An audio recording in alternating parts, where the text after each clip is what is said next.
47.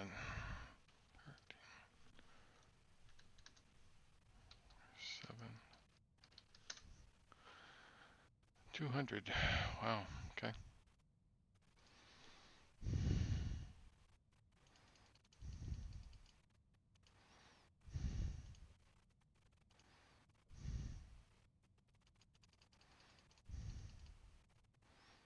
You know, I'll put in 120 each tank. Might be overkill, but whatever.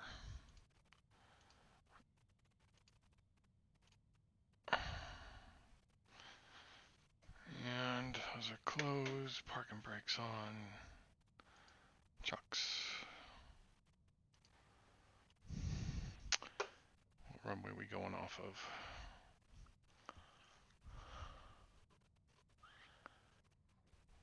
Three. We're west, so we're going that way. So KSYR.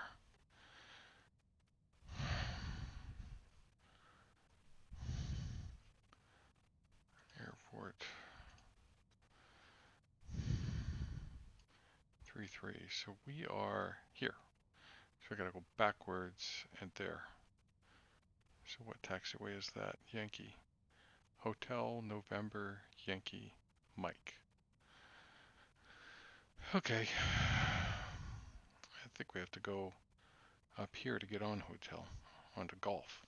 Golf Hotel Yankee Mike. Okay.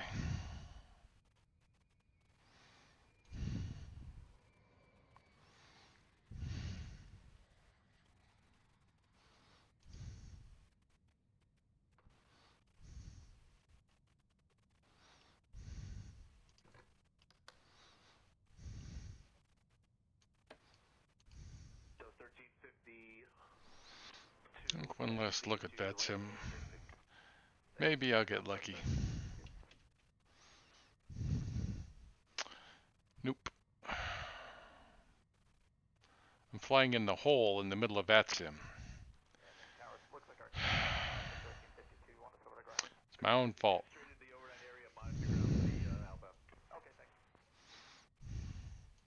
Controllers all around me. Syracuse, I mean, I'd have a controller for like 5 miles, I think, and then it'd be out.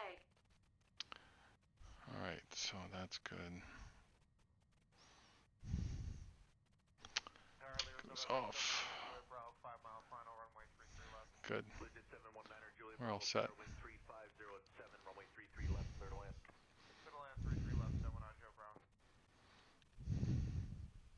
TOS system test.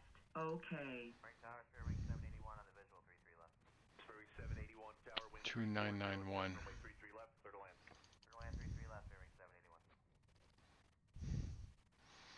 All right. Now strobe. XBP.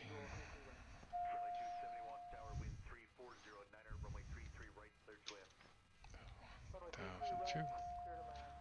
Oil pressure. Starter ignition.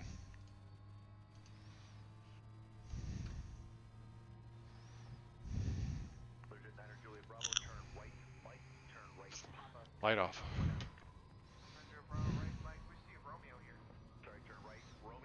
30 by 30.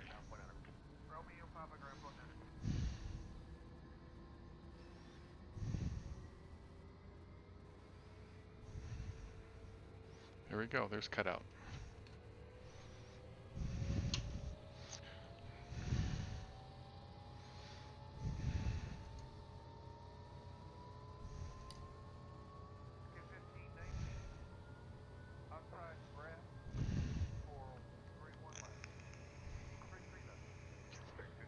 Good. Come on.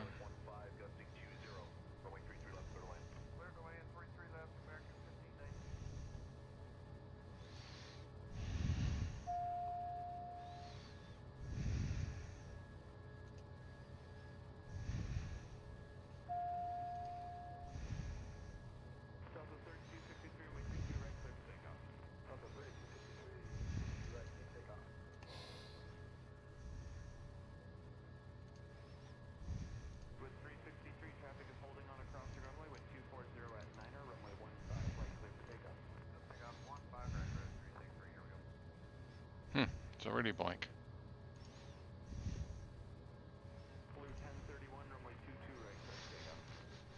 Okay, where is it? Direct SYR. SYR. Hey Ken, how are you? Watching NXT. J59. What is NXT?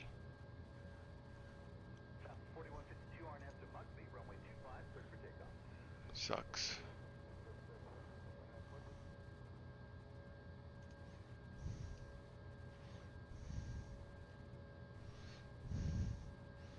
J217.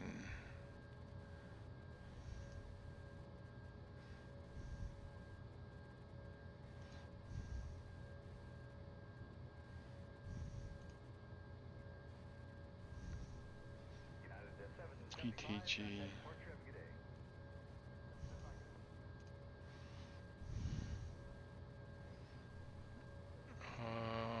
HVQ. HVQ. KCRW. CRW. Here we go. Wrestling. Cool. I used to watch that when I was little. My dad used to love to watch wrestling. Alright, so we will put that there. Let's look at a quick look.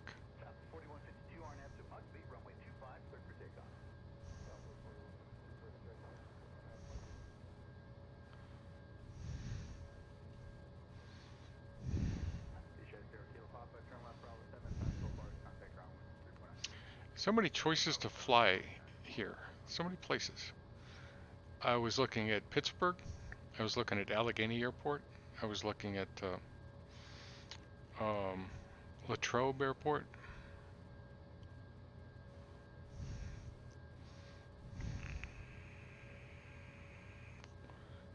And then there's also my original plan was to fly to Toronto. But then I thought, no, I'm going to come down here.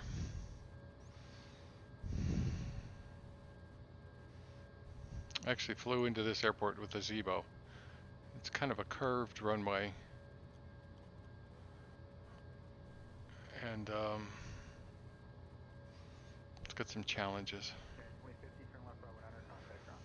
Why is it going that way?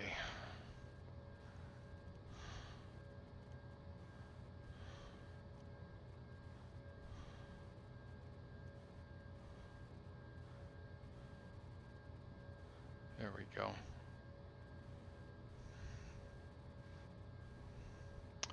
That ought to do it. Alright, so we're good to go there. We got a flight plan. 979.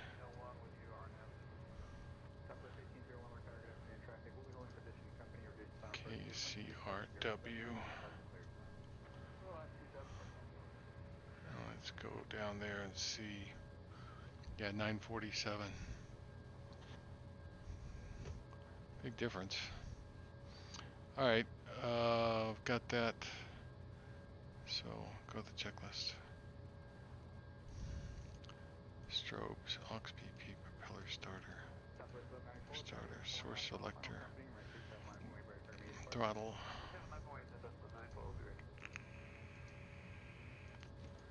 Generator AP trims, display backup, leads, AC, pressure mode. Standby instruments. Yep. Altimeter. Pitch, yaw, and roll. DI system, inertial separator. Alright, return. We're all set. Last time, what did I do wrong last time? Did something stupid.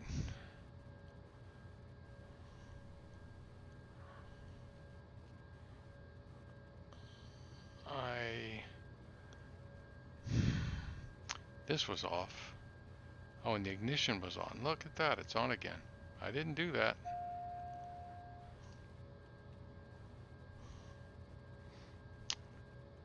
And it still says ignition.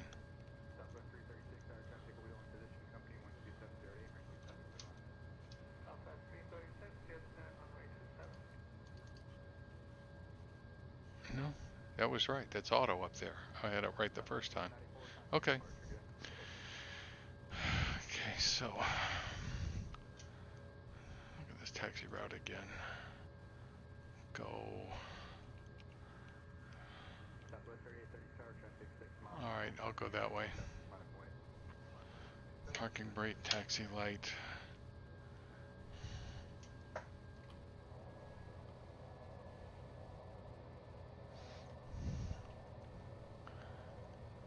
Yeah, I was gonna fly the Zebo, and you know, I was sitting upstairs and I was going, you know, I just not feeling the Zebo,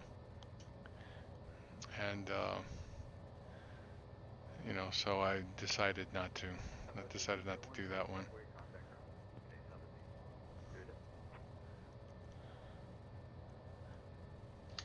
Heading 327, and let's see, we are at 420, so I'm gonna say we will climb to 4,000.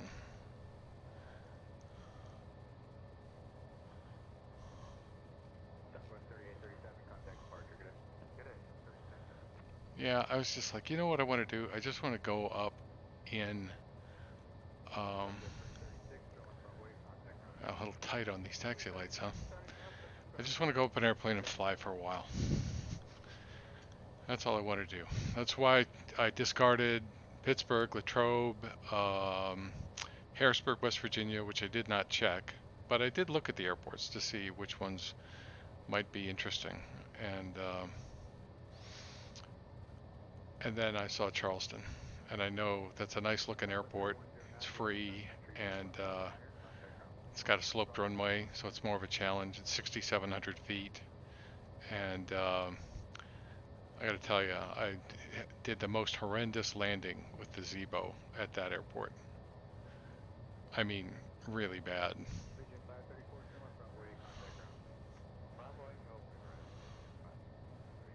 So I want to go follow Yankee across here.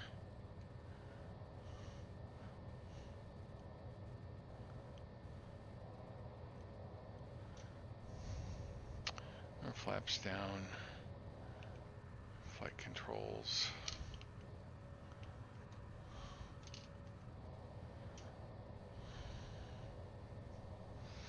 So that's what I'm doing. It takes time to get fired up, and I don't know. In part, I don't know the Zebo as well as I know this airplane. And I don't know, you know, I was thinking, would I relax? If I was a 738 pilot, would I really take it up for a relaxing flight? I don't think so. So we're going all the way to the end here, and then we go to Mike. But this is a nice airport. It's a good airport. It's one I'm going to remember.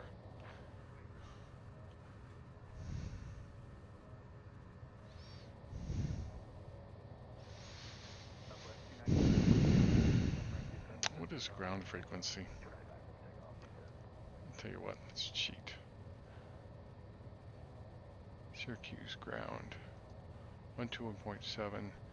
Tower is 120.3.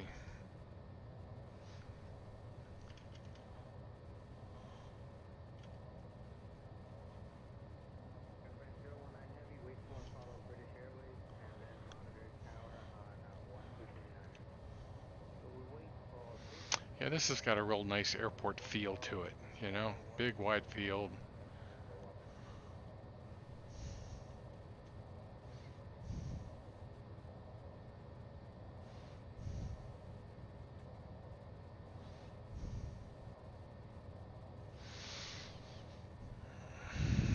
And the countryside.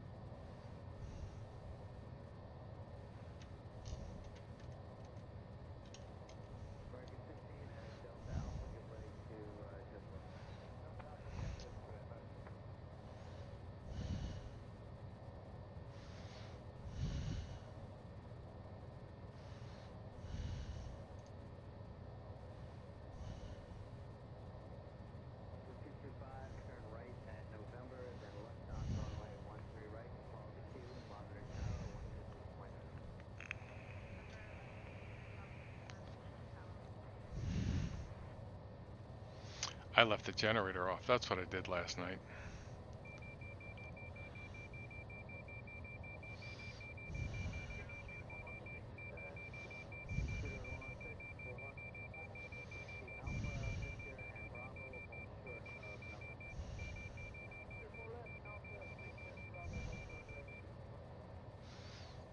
And I want to check something else.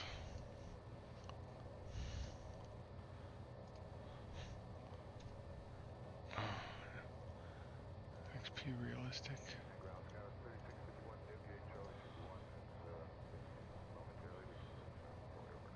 Alright, let's put the parking brake on for a moment. Let's check this. Let's give it a better test.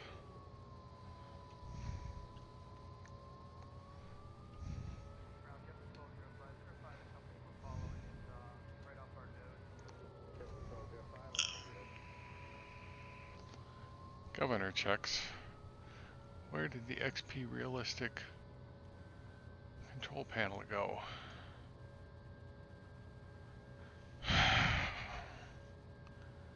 Alright.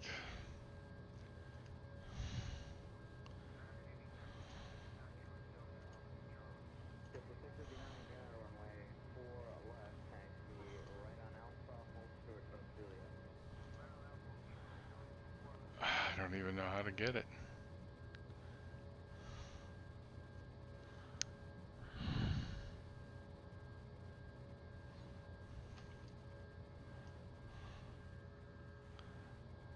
Well,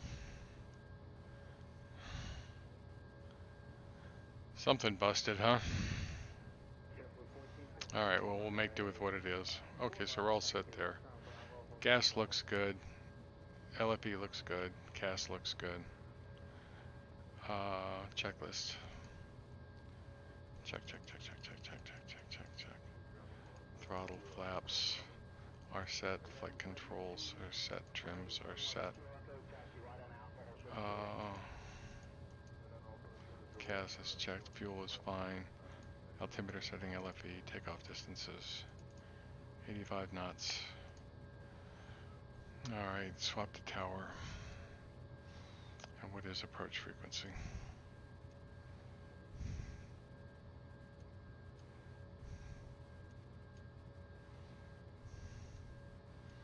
126.125.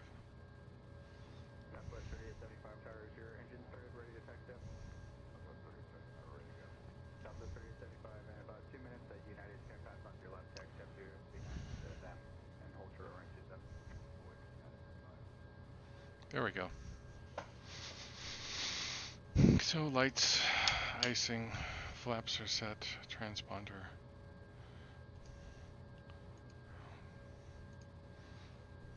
Switches, parking brake off, toga.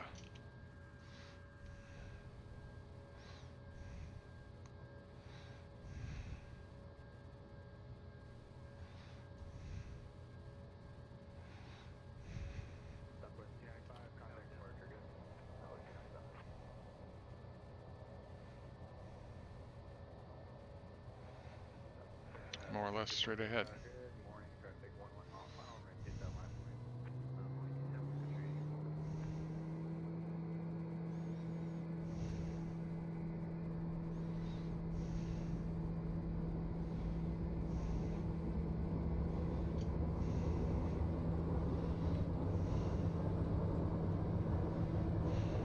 Rotate.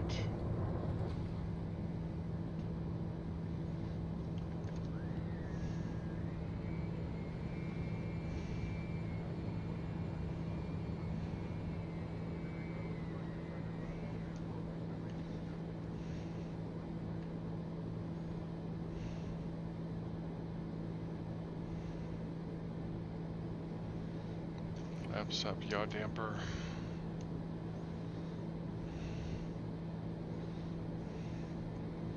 Direct to enter nav.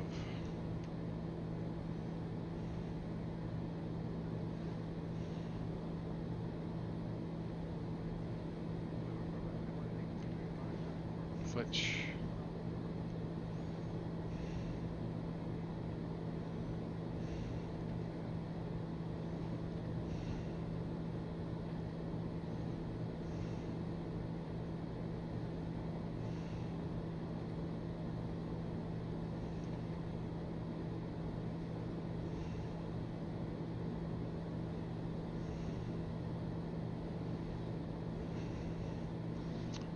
Go on up to 12,000.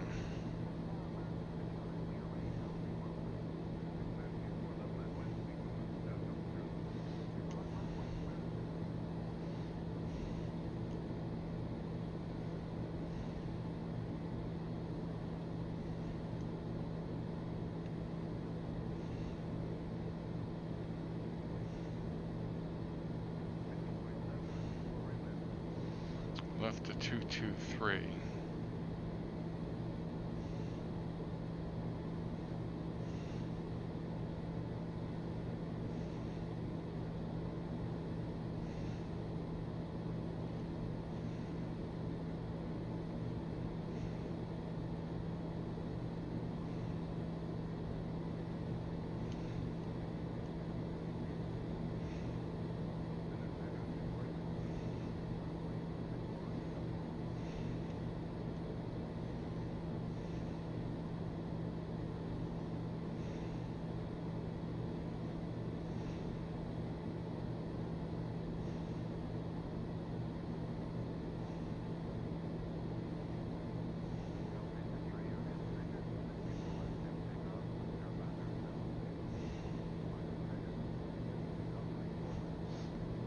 She'll separator off.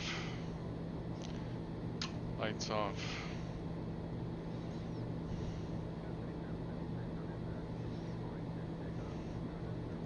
Sync the heading bug.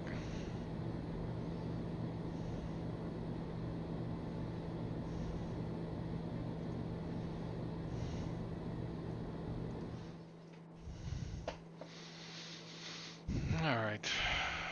Range.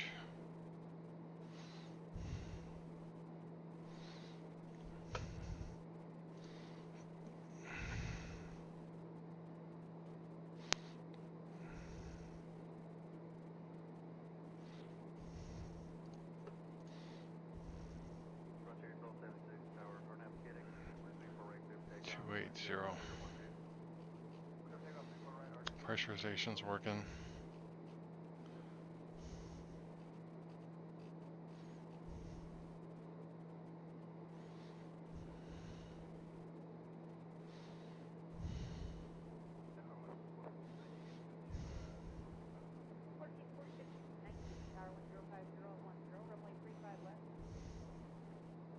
Yep, we're all set.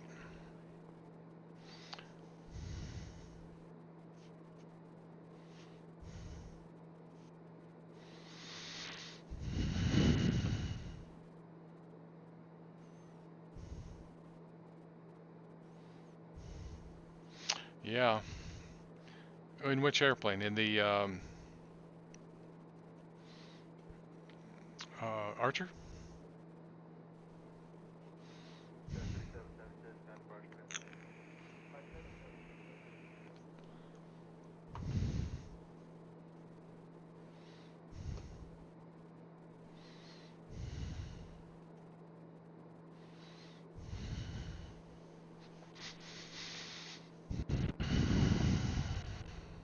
Yeah, the other option I had tonight was just go up and do some touch and goes, you know? This is a nice airplane to do touch and goes in too. Archer's a nice one. I used to do touch and goes in that one all the time. That one and the Warriors. Both Archer and Arrow. Yeah, so in the Archer, I think if you come into the downwind at 95 knots and you just set yourself up level at 95 knots, then it's simply a matter of applying flaps down 10 knots, and it'll reduce itself to 10 knots if you just hold it. It'll reduce it on its own. You just have to not let it balloon up. You know, hold the yoke, and then apply the next notch. Don't let it balloon up. It'll slow itself down to 75, and then next notch, and it'll slow itself down to 65, and then just look at the runway, and it shouldn't be moving. It should just be getting up. It should be a trapezoid and just getting larger. Shouldn't be moving left, right, up, or down. It should just be getting larger, and you're just flying right down to the runway at 65 knots. You don't slow down before you get there. You just fly it all the way down at 65 knots, and then you pull the nose up, or you cut the power over the numbers, and then and just flare it smoothly. And then let's see, the other one, oh, the arrow. Okay, yeah, same procedure, but I believe that's, it might be 5 knots faster, maybe? I don't know. I never flew an arrow. It might be the same speed. I mean, it's going to slow itself down. If you come in at 100, you put the gear down, you're probably going to lose a good 5 knots, maybe more. Is it? It must be just Flight Zero, right? These must be the Finger Lakes.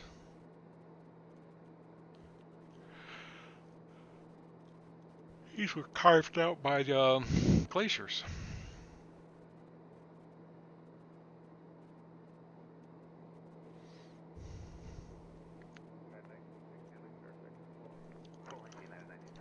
Seems to work the same. If it did that, then you've got 2 good airplanes right there. Now, I mean, if you came in at 95, put a notch down, and it slowed itself down to 85, it'll try to bloom up. You have to stop it.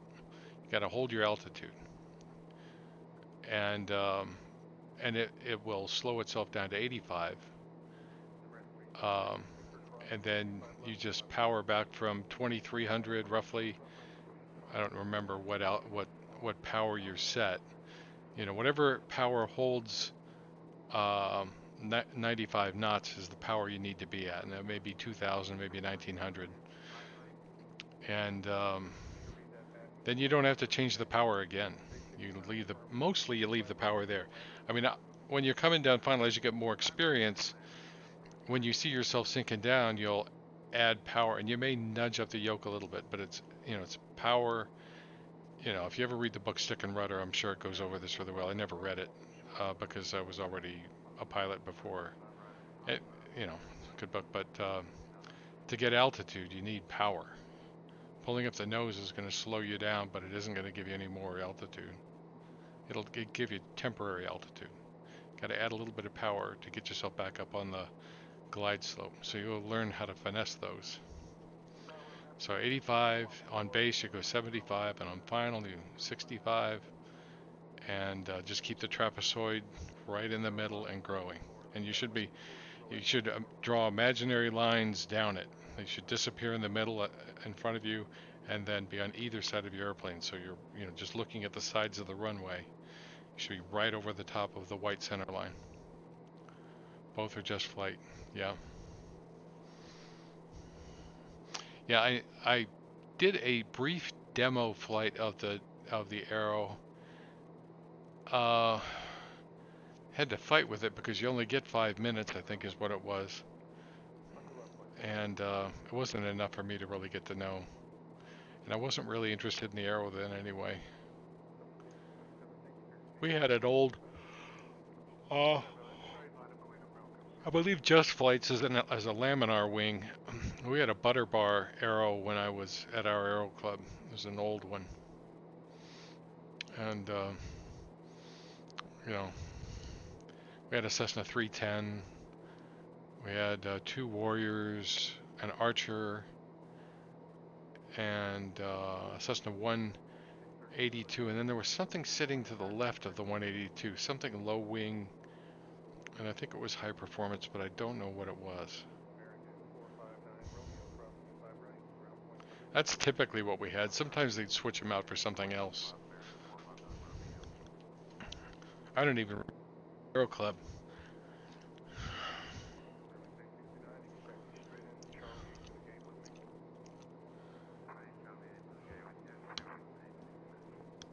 Yeah.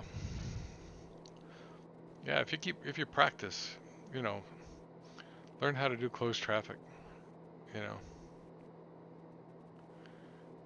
And when you're slowed down like that, keep your banks down below 20 degrees. You're slow, your airplane's dirty. Don't do a 30-degree bank. Do it 15 or 20.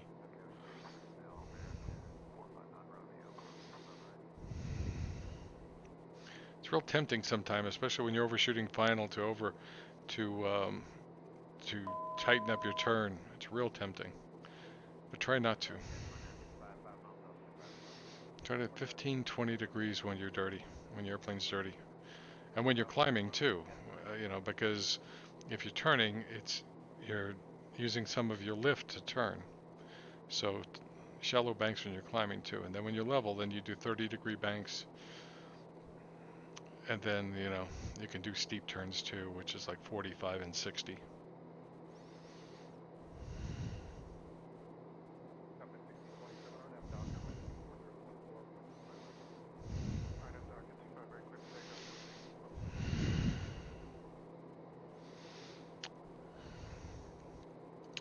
Not exactly sure I want to do a visual approach into Charleston. That runway, I want to get a good look at it, so I may do the ILS.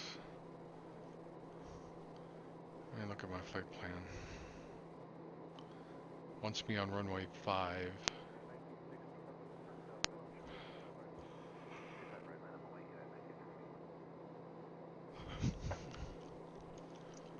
Okay. So runway 5. So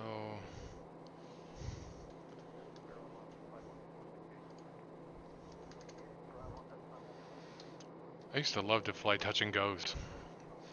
I mean, that was like what I did, a lot of them.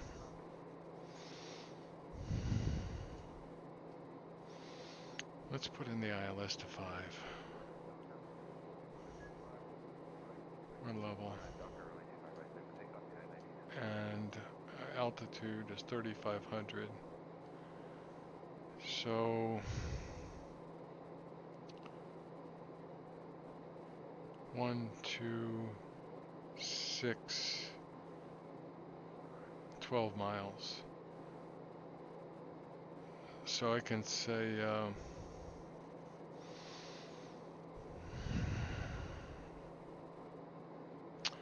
well, I'm gonna say 3,500 at KCRW.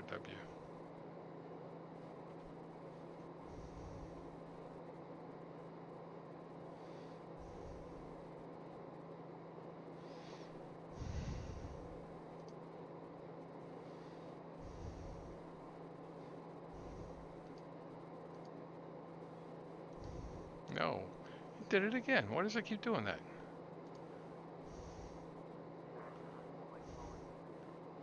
$35.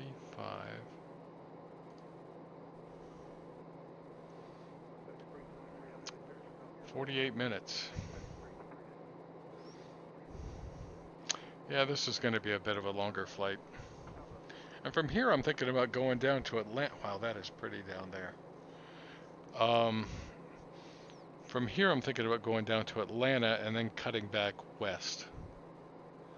I don't know. Then I'll throw some Zebo flights in there too, when I'm feeling it. When I'm feeling it. But honestly, tonight,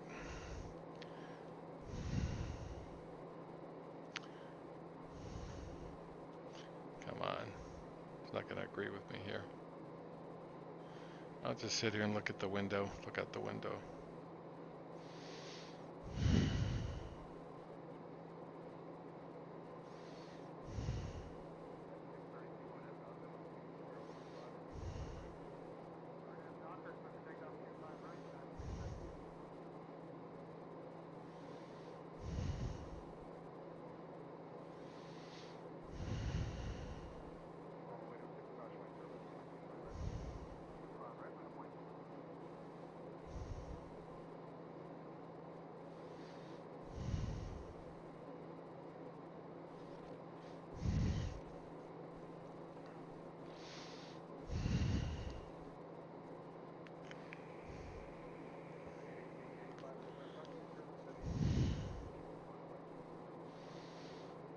Yeah, this was the right.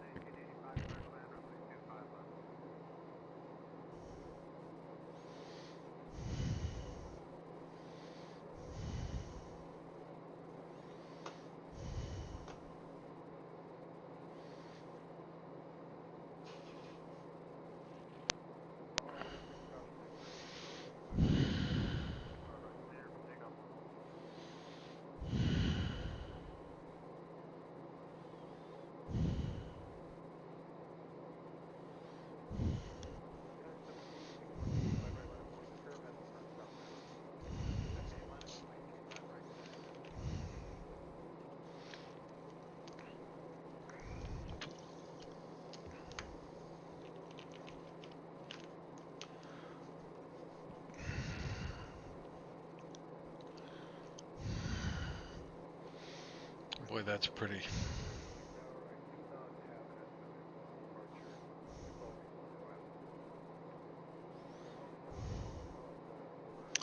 Let's say the visibility is around here.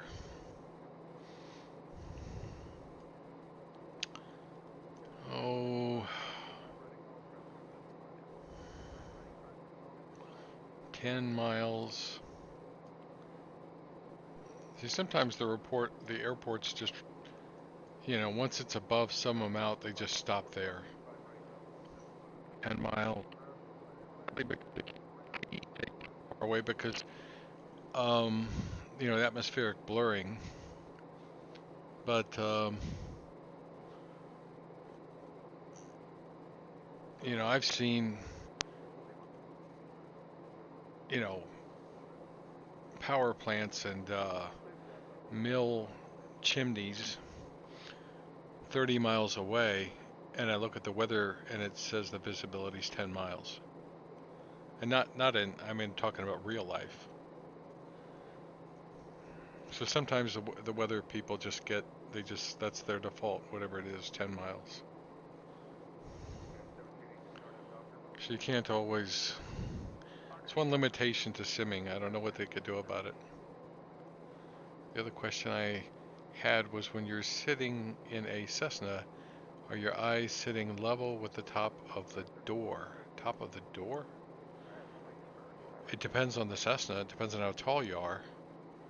Some people I saw it doesn't matter that much, because if you feel like you want to be taller, you put a cushion under yourself. I've seen people do that in Cessna 172s. And raise themselves up an inch or two. But it's around there, I'll say that. What I typically do is, first thing I do when I get, a couple things I do when I get an airplane. I'll step outside the airplane like this, except I'm on the ground. I'll show you. So let me do this. I step outside and I look where the developer put the pilot's head. Okay, so I can see this guy said, look how high this guy's head is here. Okay. Now I think that's high. And so, the next thing I'll do is I'll go look at a video of an outside view of the airplane taxiing by or taking off or something, or pictures, if I can find some of those, and I'll see where the pilot's eyes are, and I'll look at how it is compared to something on the center post here, if it has one. Most do. And how it is compared to the window,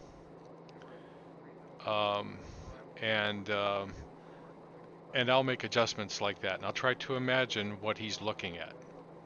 So I'll make an adjustment.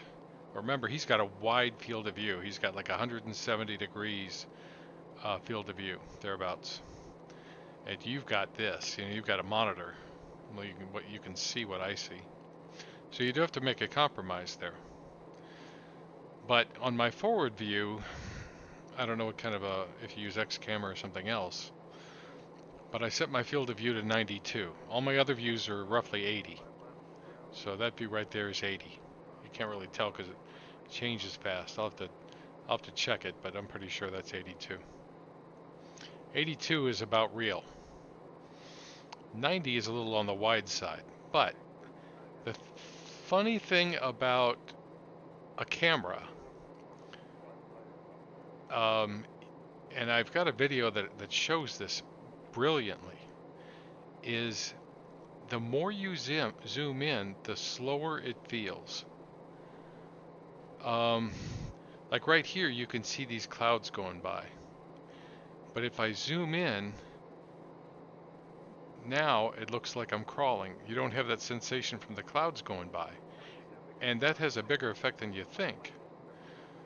So, if I could zoom out anymore, which I can't, I could show you how that speed is different. So 92 gives you a sensation of the speed that the airplane feels like when you're going down the runway at 85 miles an hour, 90 miles an hour, gives you a better sensation of that. You see the buildings going by out the windows. You see the the runway. The only downside is it makes it a little bit harder to land, because with the wider field of view, it gets a little bit harder to judge where to put your nose. And that's a sacrifice I'm willing to make. At least that's what my experience has been. When I made that change, I noticed it was harder.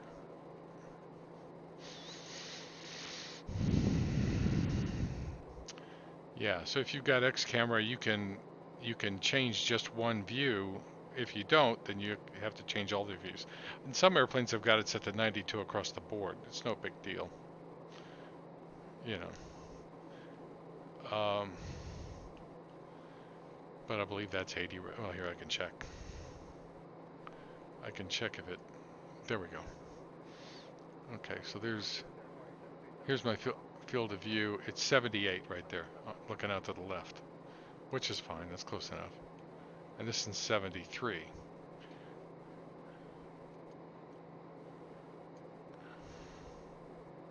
That looks nice. But if I go this way, look, it's 90.5 is where it is. But you get that sensation of the speed, and when you're going, I mean, I love that. I used to watch, I don't remember who it was. There was one of these sim guys, might have been Sporadic Sanity, might have been him, or there's another one. I can't think of who it was. But I was watching his field of view, and I was looking, I was going, wow, that looks so cool. I like to watch videos too. And so that's when I started thinking about field of view. And then I was on a website, and they had this video that showed the effects of sensation of speed based on field of view. And it just so happened it happened around the same time. And I was almost pointing at my finger with it and going, that's what it is. That's what it is right there. And yeah, so that was a true story. So that's why I do. And it's a compromise. You know, if I can't zoom in on this view, but I don't think I can. Oh, there you go. So that's probably more what the pilot sees, maybe like that. And that's fine. But you'll feel slower when you're landing if you do that. And sometimes I actually do that. See, I've got two views, and there's, here now you can really see it. This is my normal landing view, and there's my other view. And this is a narrower field of view, so it's like 78, 80. And with this view, I can see this keypad, I can see these buttons here, I can see my gear lights. See, I can't see it there, so it's a quick way to check. And this is probably, now if you look at this post here, you'll see that looks pretty normal. That's a good dimension, you know? But if I do this, look how elongated it gets. So it's a compromise.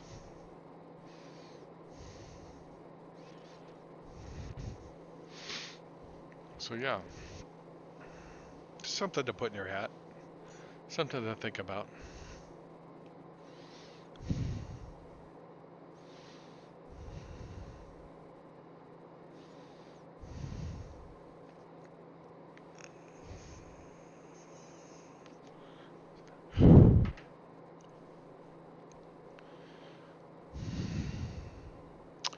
So this will be an interesting landing. This is a curved runway, and it sits on top of a hill or mountain. In West Virginia, it's a mountain. Colorado, it's a hill.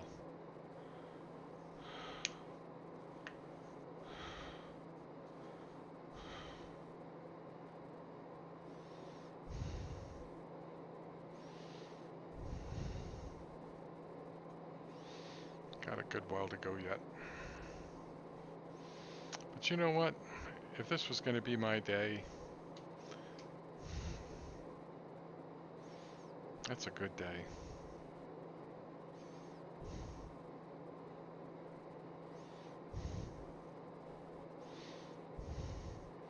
I assume these are houses down here.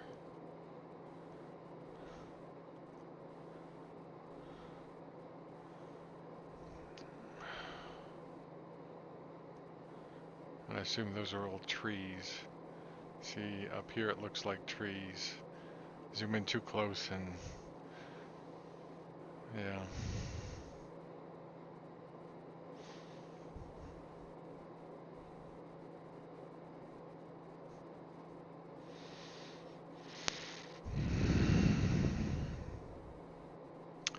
This is the latest beta, I just got it today. And after trying XPilot several times, I gave it up. Let's see.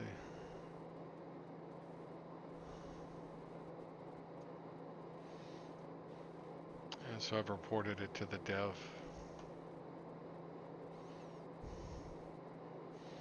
See if he can come up with a solution.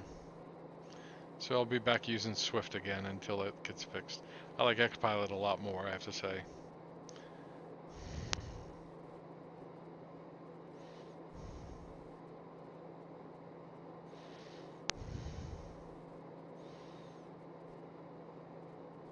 Mountain Air to NCO? No, I have not. I always have doubts about those runways that are on a mountain because of the mesh. I was thinking about that. You know, I know that they've made that Courchevel, which would be interesting to see. But yeah, Mountain Air would be nice to land at. There's another one called Heaven's Gate down in Georgia.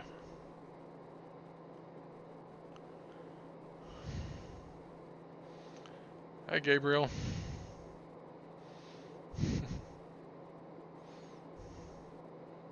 I don't know what oi means. Sounds Australian. Oi. I have a feeling it's not Australian. Call it a hunch.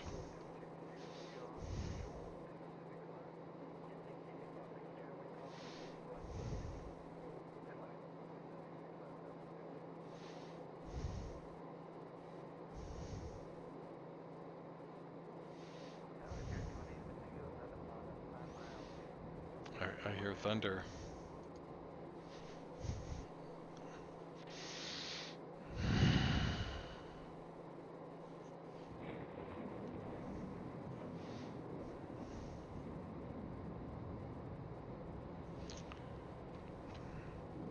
Let's see if there's anything on NextRad.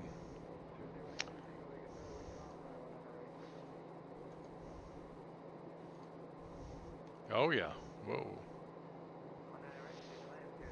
So let's have a look at what the real weather looks like.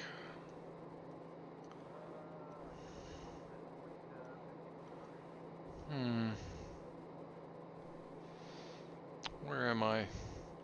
ETG coming up. ETG.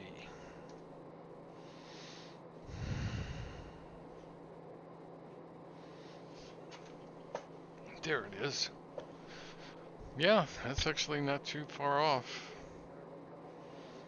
Not that far off.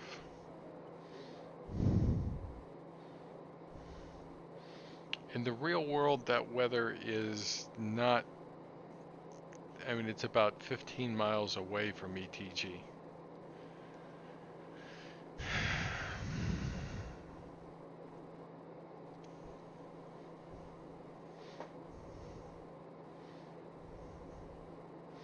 Oh, really? They broke it, huh? 2NCO. It's over by Asheville somewhere, isn't it? Somewhere north of Asheville, if I recall.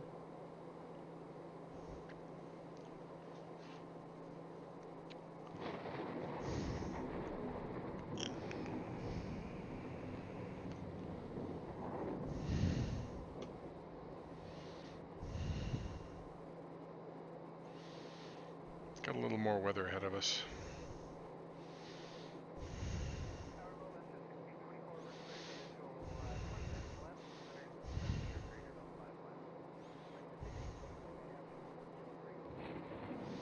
Yeah.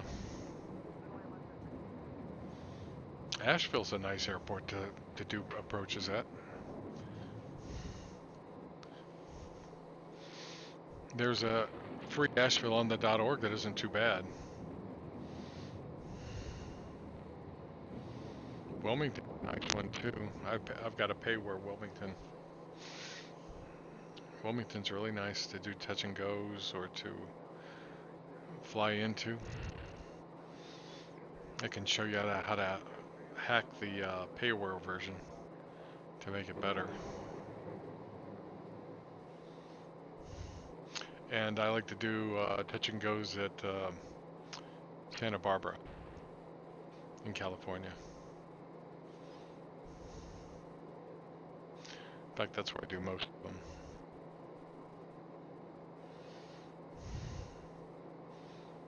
I want a good Santa Barbara.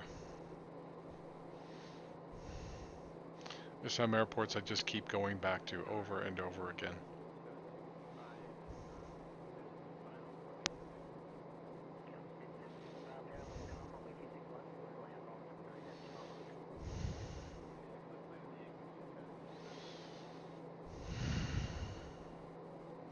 So Avio man flew into the new Narita.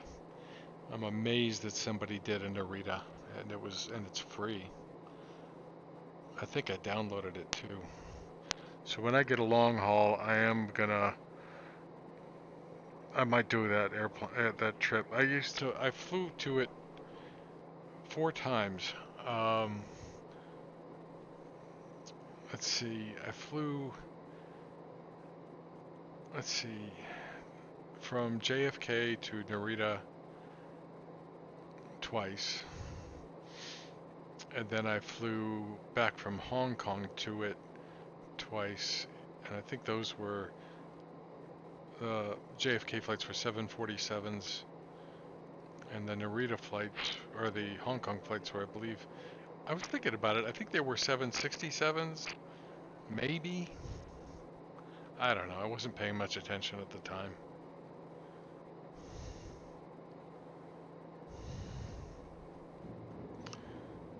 But I have a lot of sleepless hours at Narita waiting for my connection flight.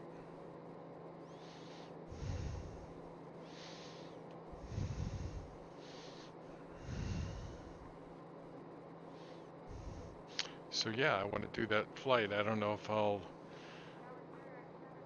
probably do it in a 777 if I ever get one.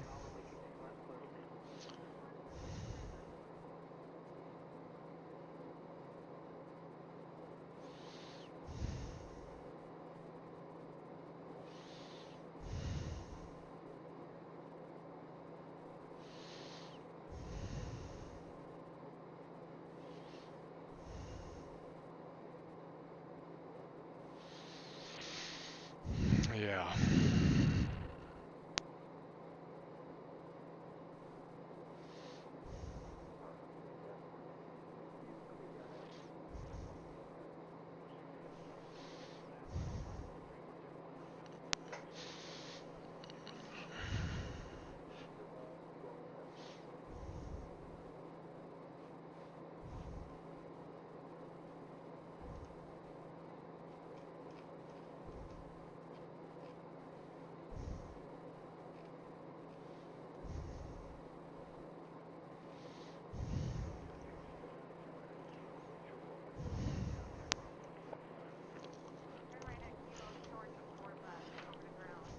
I'll be right back.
different. KNN. I don't know what KNN is.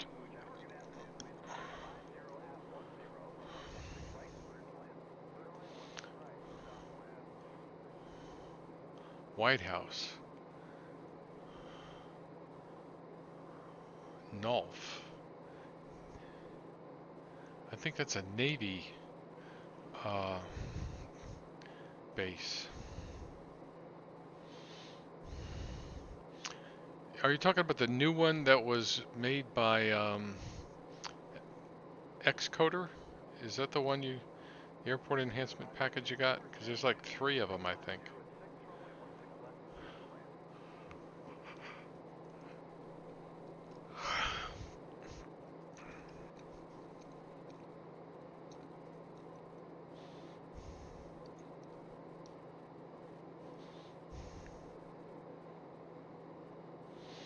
I should check out my New Mexico, make sure it's set up right, by the way. I did get it reinstalled.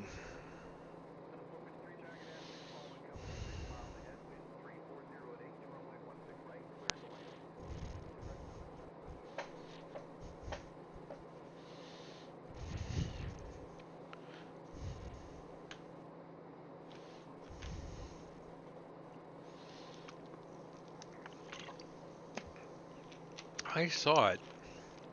It's worth what did you pay for it? 27 bucks or something?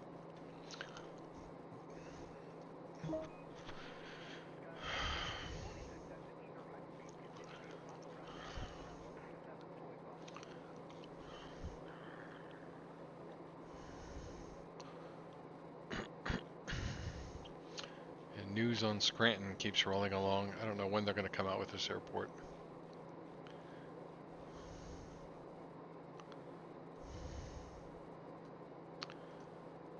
Let's see, so Wilkes-Barre, yep. There's Wiki, Seattle airports.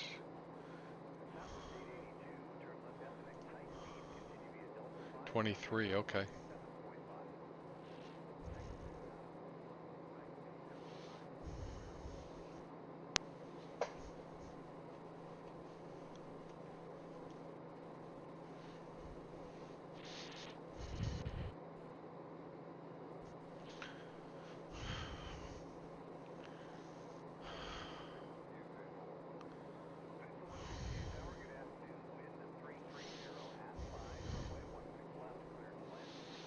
Let me look over there at it. Work store. I'd like to see some videos of it. I'd like to see, you know, if I get it, I'll have to do some before and after. That's what I'd like to do those.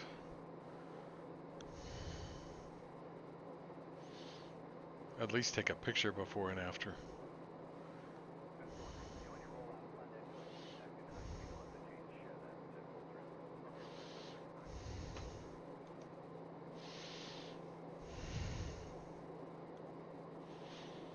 How much further we got to go here?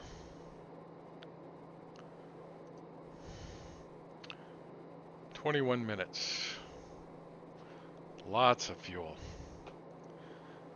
Okay, so what was I doing? Here we go.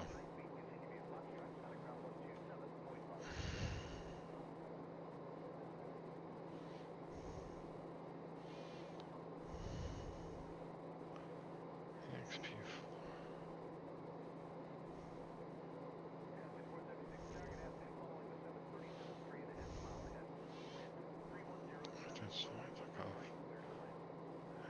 Airport, and it was a totally different airport, huh?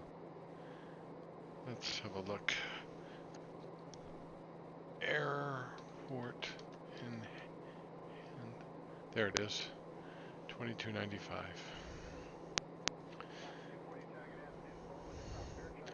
Yeah, you definitely gotta like their jetways and their hangars. Definitely adds character to an airport. I was asking myself if he did those trees, because those palm trees in like the 4th image look amazing. Trust me, I know palm trees.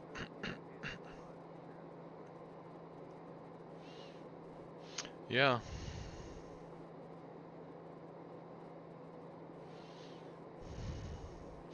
Yeah, it's kind of on my list. It might. I might.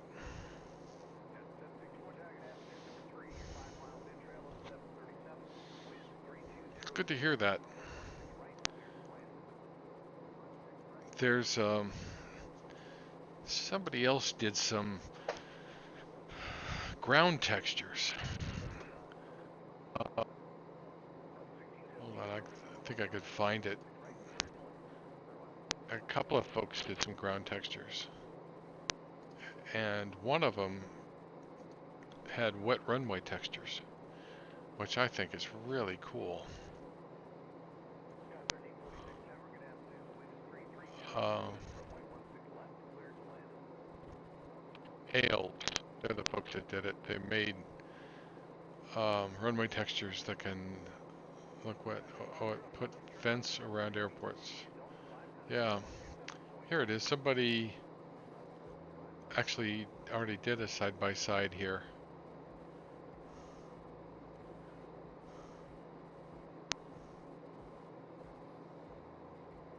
Okay.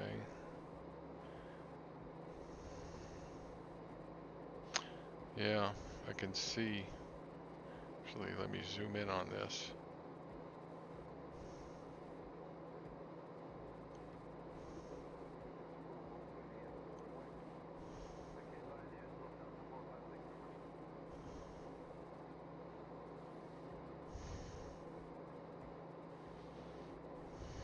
Yeah.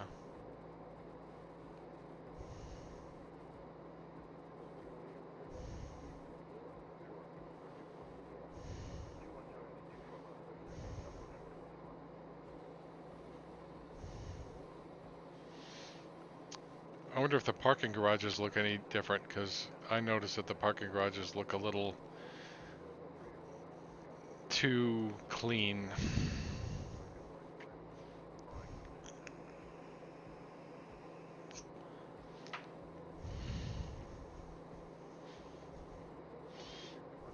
Yeah, I get your point here.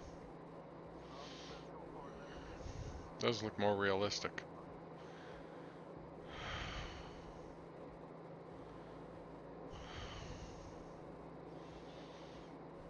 Things look too clean, it just does not look that realistic to me.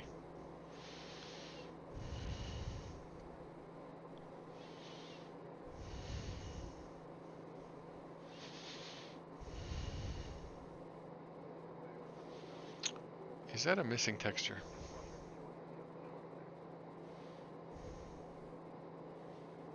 I hope not.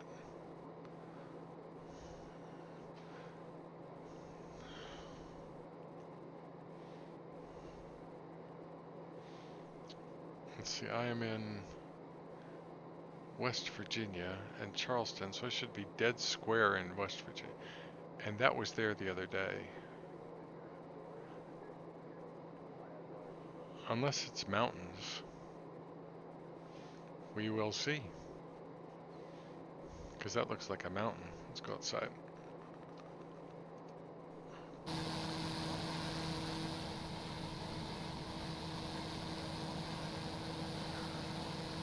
It's like both. Well, I think it's like a texture that's thinking about not coming in.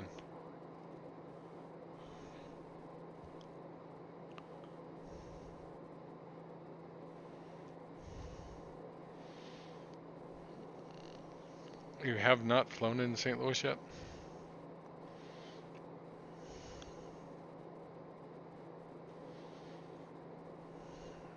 The new St. Louis on the .org is nice. I mean, I'm comparing it to the old one, which was horrendous. So when I loaded up the new one, like, it was a huge relief. Because the old one was so bad. Well, you know, I mean, back when it was made, it was probably pretty good. But things always keep improving. Come on, texture, don't do this. Let's see if it straightens out.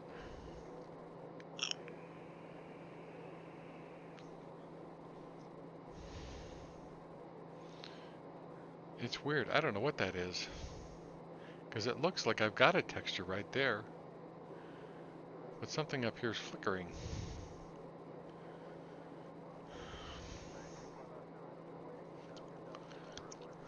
I'll look this way for a while.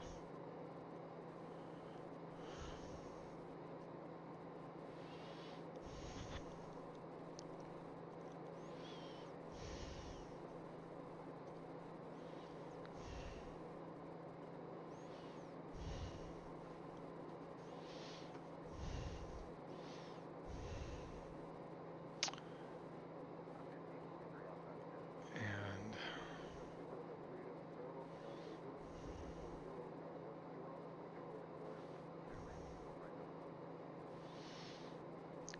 KBLV.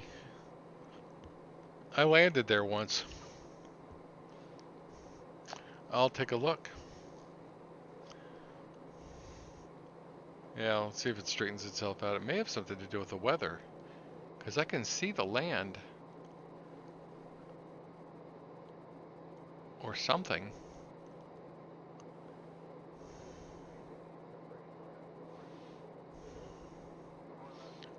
That may be like the haze. I don't know. Let's see if it resolves itself. Let's see where am I? Let's see where I am on my map.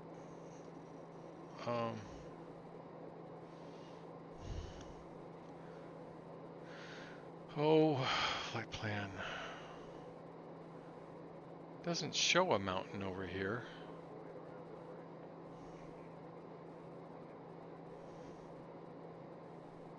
But that looks like a mountain.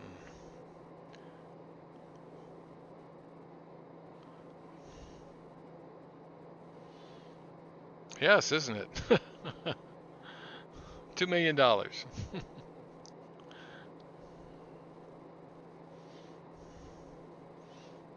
Yeah.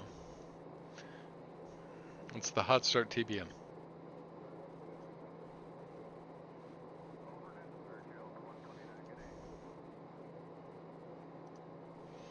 $12 minutes.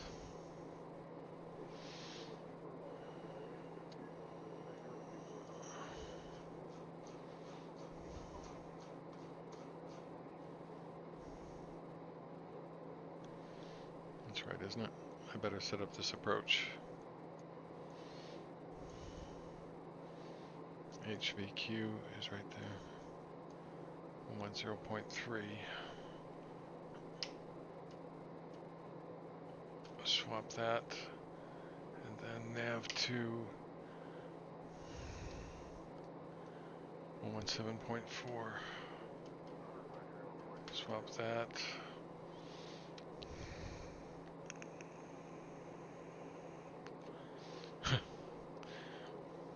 I'm doing fine.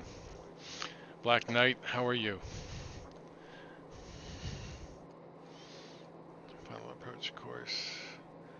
That's set. Let's go to heading mode.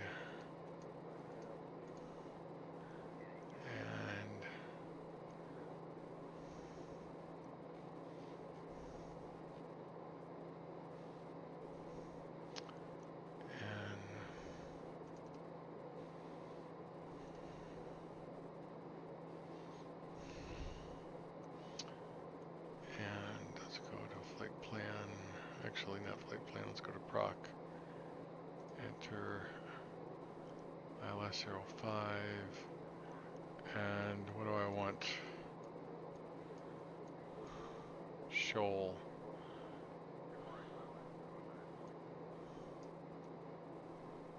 Or I could do HVQ. I'll do shoal. No. And arrow.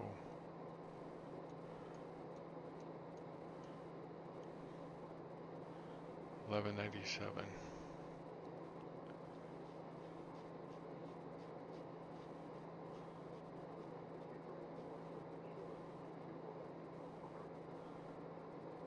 $1,200.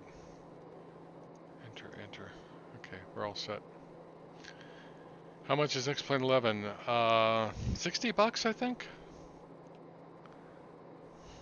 I think. Go to xplane.com. You can. They've got a free trial.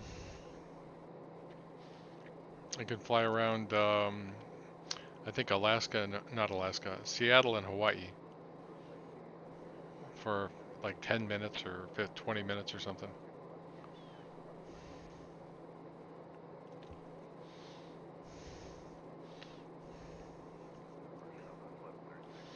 Do you sim? Do you do any sims now?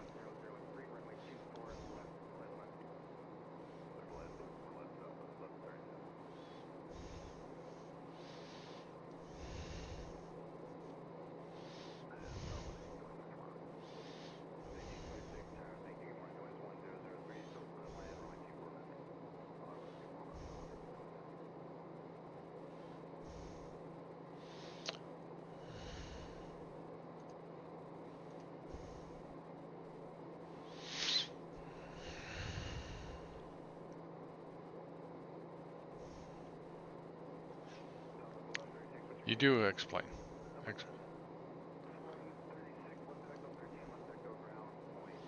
Yeah, $60 and then you can start buying add-ons if you want. But this stuff is all free. You have to download it separate from Xplane, but it's all free. So at first it looks kind of generic, and then you download that and it looks flippin' amazing.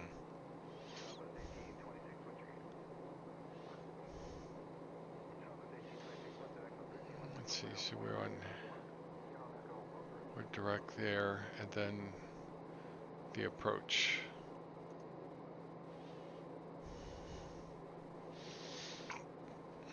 So enjoy the scenery before I get busy. This is West Virginia down there.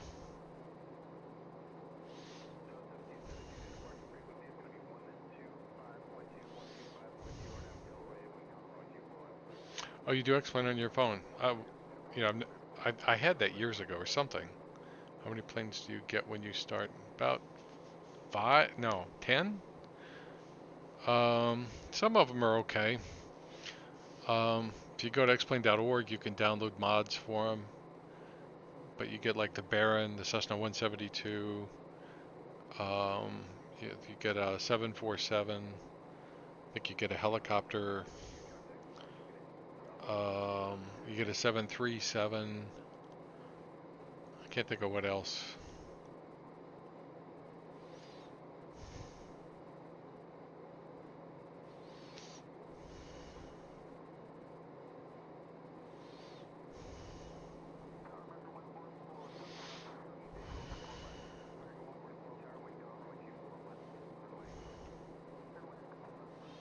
There's an airport right there. What is that? KMGW. KMGW. KMGW. That is Morganton.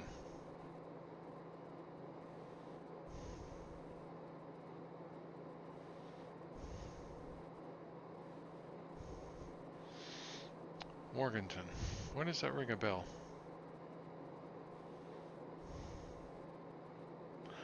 Oh.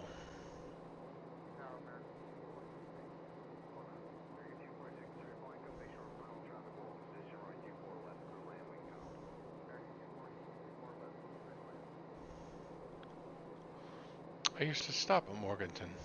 If that's where I think it is. Let's see. Yeah. This is the Shenandoah Valley down there.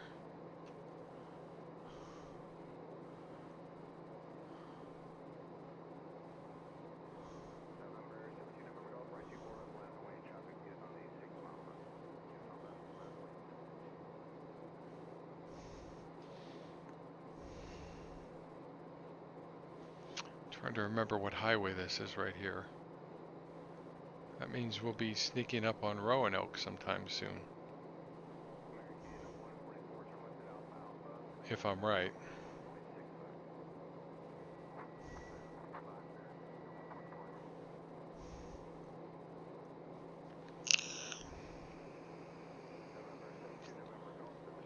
Morganton.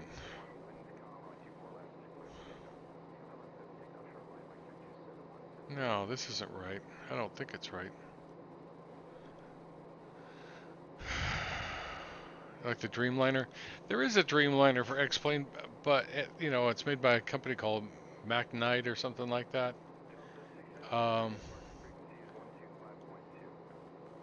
You flew on a plane 2 times. There is a Dreamliner. I don't think it's that good yet, but a fair number of people. If you look on YouTube, you'll see people flying it. There's a guy named X-Plane 1972. I think he's flown it a few times.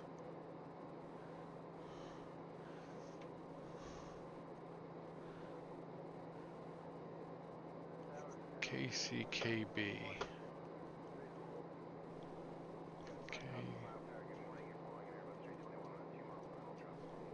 KCKB. Town is this. Clarksburg.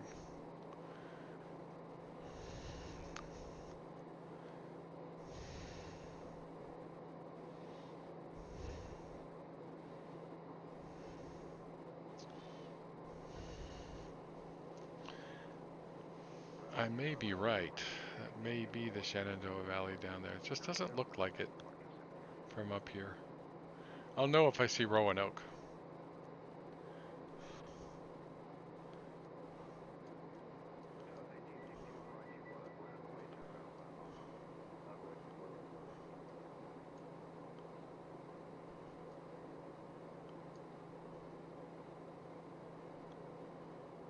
No, no, I'm wrong.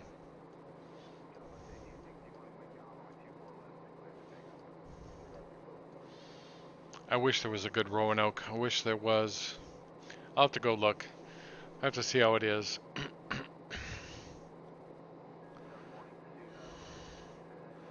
Roanoke is a pretty town.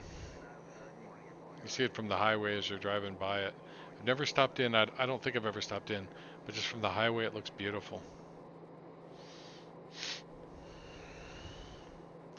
And I almost took my kids up there because I wanted my daughter to see the school.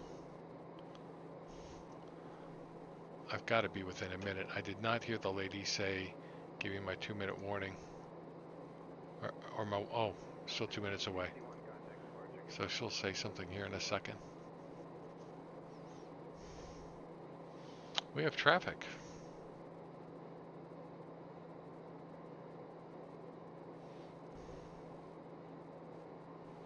See if we can see him.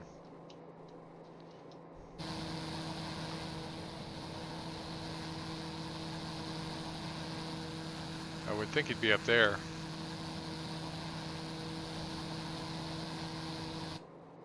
I don't want to miss my... Well, I guess I can hit my VNAV button.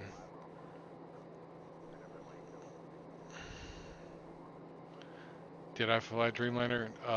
No. No, I haven't gotten it. The only jet I have is 737 in X-Plane. I've got some in Prepare 3D, but in this one I've only got the 738, which is and it's free too. The 738 is free.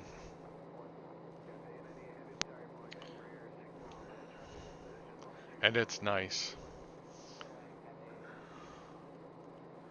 It's a really well done airplane. They've worked their butts off to make that airplane great.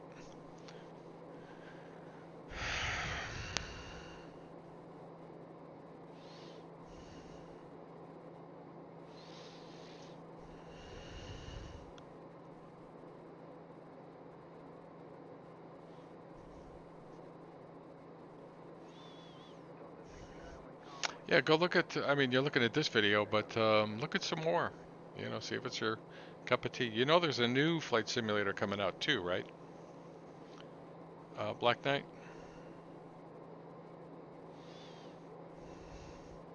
Look up Microsoft Flight Simulator 2020. Yeah, Zebo videos, they're all over. Everybody flies the Zebo. Do they have a wing view? You can make a wing view. See? I use X Camera for that, which is a cheap add-on. I think it's $15 or something. But you can make your own. Don't need X camera, you can do it your own way. I just like X camera because I'm lazy. I better throttle back.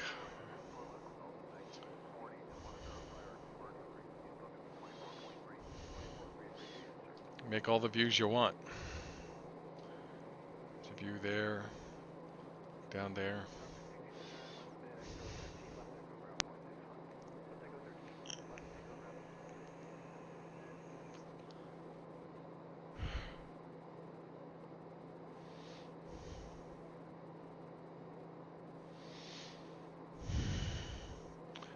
Morganton. I swear I've been in Morganton. Maybe it was a different Morganton.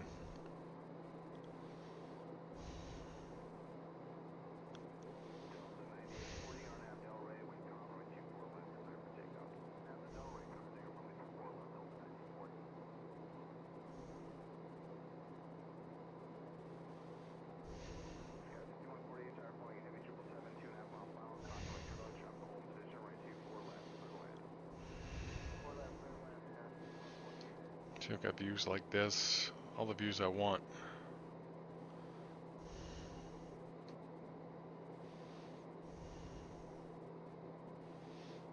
Traffic about 10 miles ahead at 1,000 feet above me. Hard to see traffic. Yeah, we'll see you. Thanks for stopping by.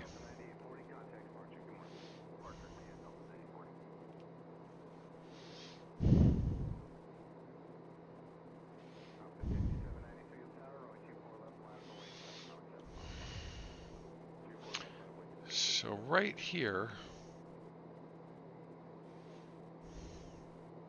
I'm curious about this traffic here. That's about 10 miles that way, and he's not moving real fast.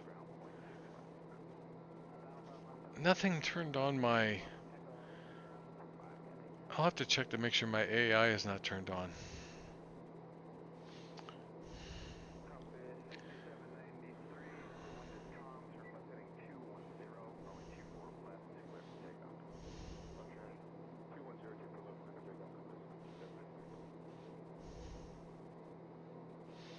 That's too slow.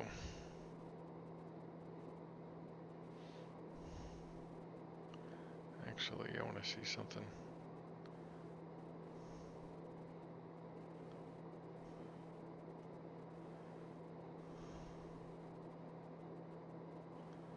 Yeah, I need to move that down a little bit.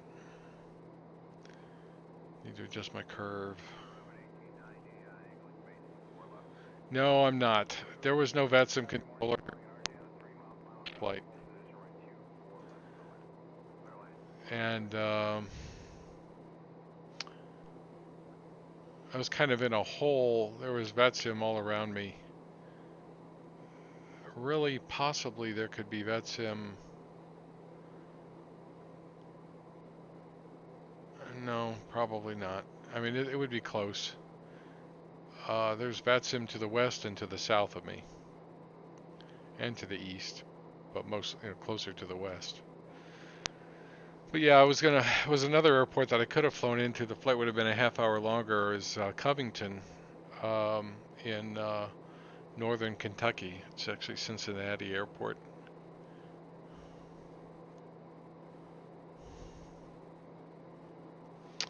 So soon I'm going to go in heading mode.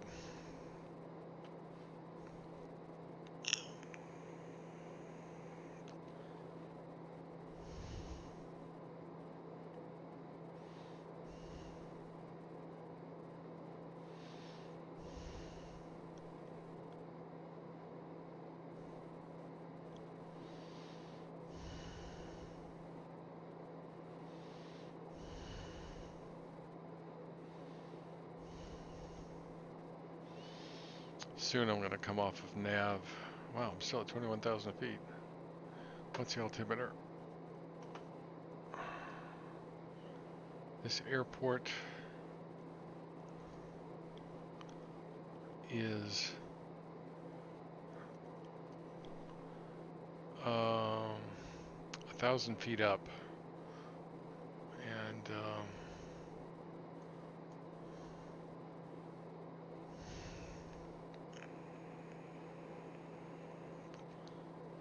2992. Isn't that interesting? Oh, and I never changed my altimeter. Is that right? I never changed my altimeter. Flicker is gone. It went away on its own. I think it was the weather that did it. I think the scenery was fine. I think it was something with the weather depiction.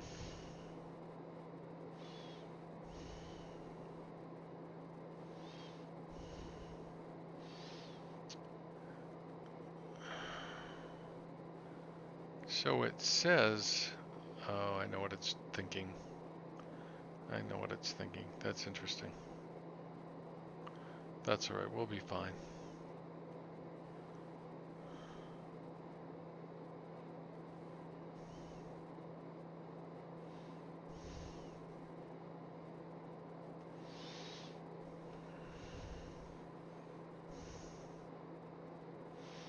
Yeah, there's not much you really can do to make flickering go away. I think it was the weather, because I could see the underlying ortho.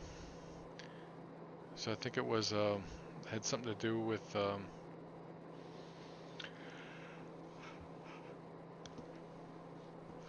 haze or something.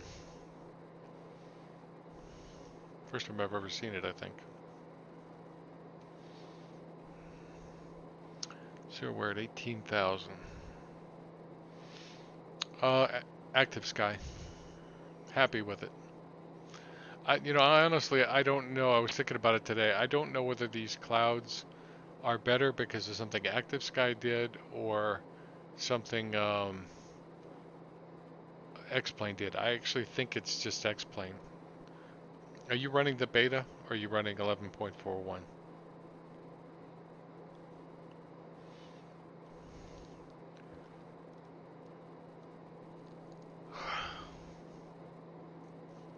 I think somebody changed, and I think pretty sure it was X-Plane, changed the way they construct these clouds. Because if you look at them, they're different. It's subtle, but it's better. And that's what it is with clouds. Everything's going to be subtle. At least to me it is.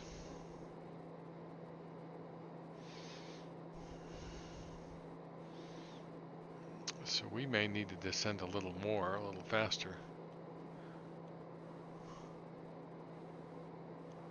So I'm going to take a risk here, and I'm going to DS and increase my rate of descent just a touch.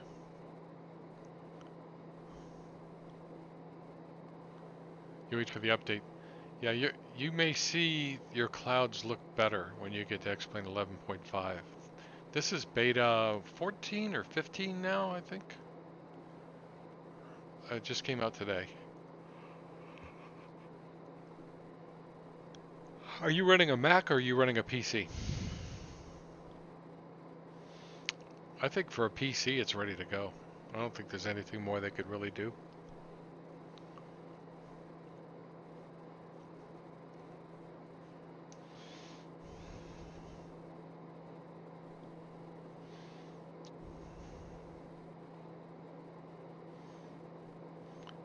You think all weather engines update all the time after watching different streamers? You mean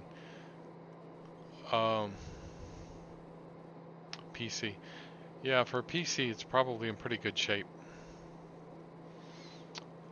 I'm going to go to heading mode, and I'm going to turn just a bit to the right. Let's just say we go 240.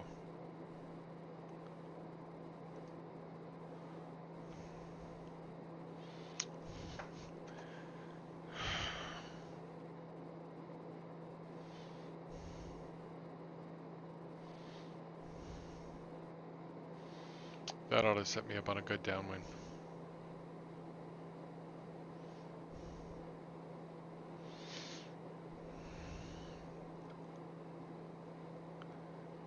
It's hazy, so I'm going to turn on pulse mode.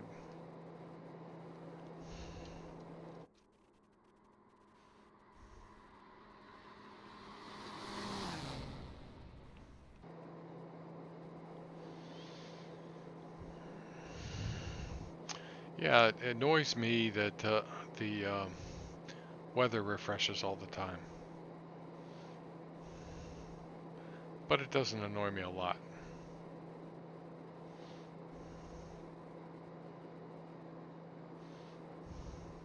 I don't know why it doesn't annoy me. You would think it would, but it doesn't.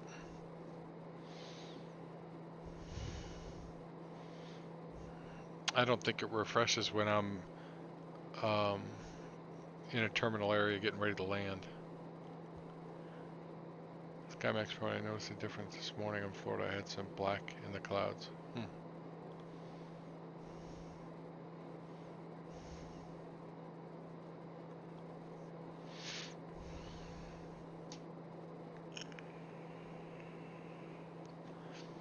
I like to fly an IMC, but I don't see a lot of IMC around unless there's a storm involved, and I don't like flying in storms. Maybe someday when they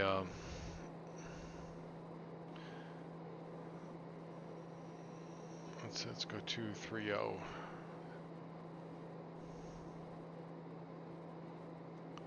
Come on. Here we go.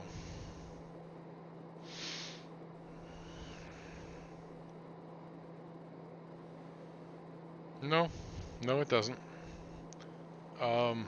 Does the weather make your sim stop, then reload? No.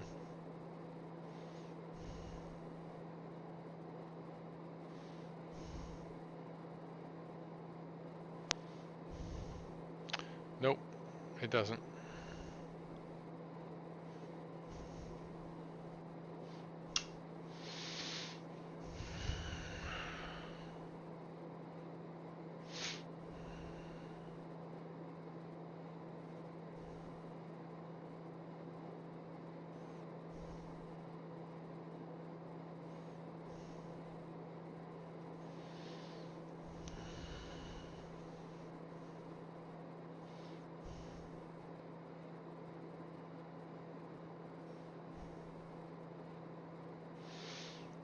Yeah, I really can't tell any difference between the last beta and this one. They said they made some improvements, but I don't see them.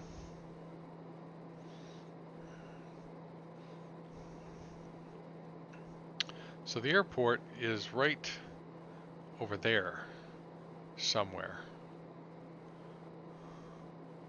You should see it very soon.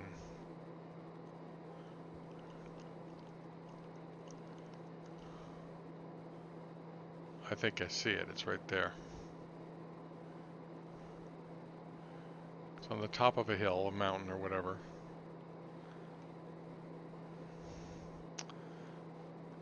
Yeah, I mean, maybe more clouds. I just noticed that, well, of course, I don't know how X-Plane does it. I don't know how it works. I think they use X-Plane default clouds. Unless you have them use their set, but their set is pretty awful. Yeah, there's some haze here.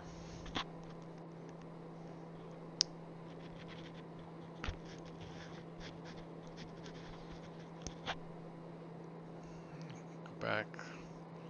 Let's click CDI. We do not have a identifier yet. We are looking for actually we're looking for HVQ, and I see some weird symbol there. And we're looking for IHCV. We've got no glide slope.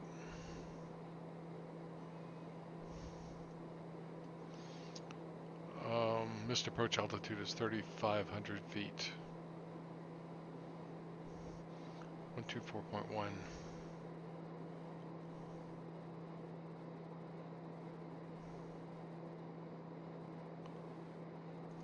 There, we got something. We got something, still no identifier. Weird. Tower's 125.7.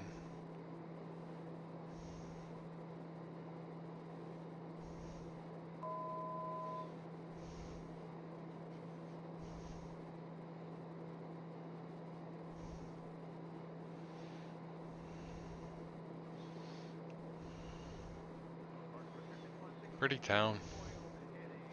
Pretty area.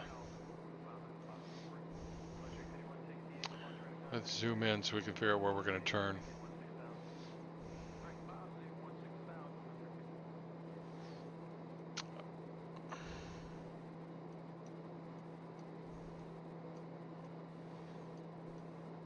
I'm going to turn outside a shoal.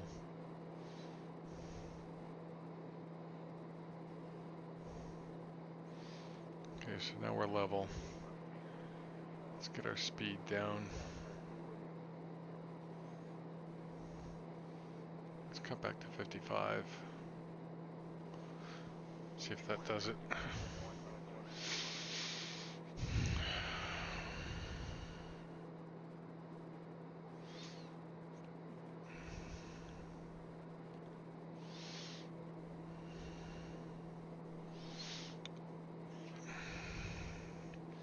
I start my sim at an airport. I have no clouds. As soon as I start up FS Real Weather Program with the airport area, bam, clouds and winds are in. All those from X Aviation. Yep.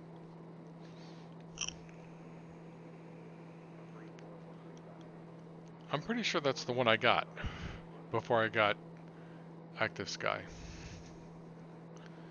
I wasn't completely convinced that Active Sky would be any good.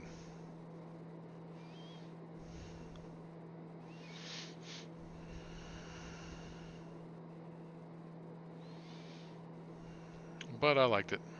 And I definitely like the solid overcast. When I fly in the clouds, I mean, after you get used to flying for a while, you should definitely load up an airport with, just load it up with clouds and fly through them. It's a completely different experience.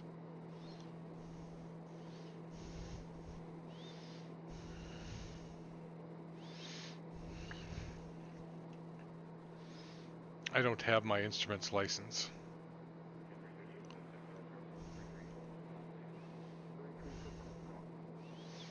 Let's see, so I should be on the left tank.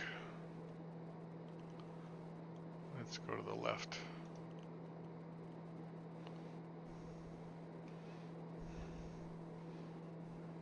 And we're outside a shoal, so I can turn left.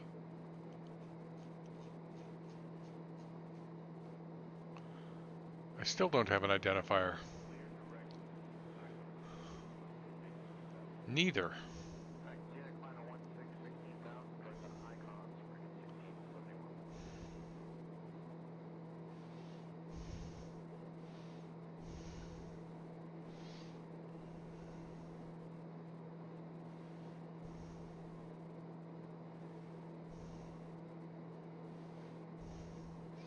I'm gonna have to make this a tight turn.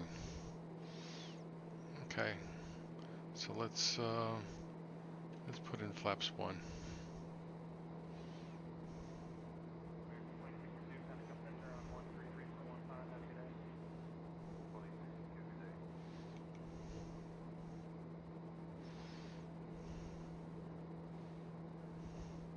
See, I've got a glide slope, I've got a localizer here and here, but it doesn't say what it's for.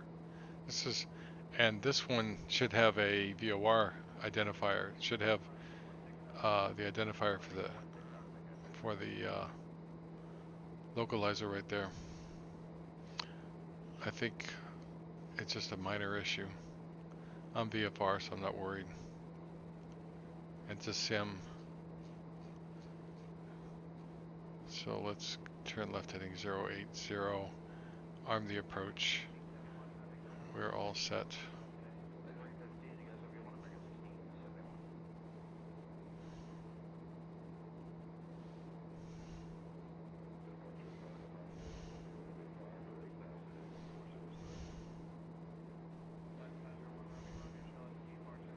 Here comes the localizer. Good turn. This will be interesting.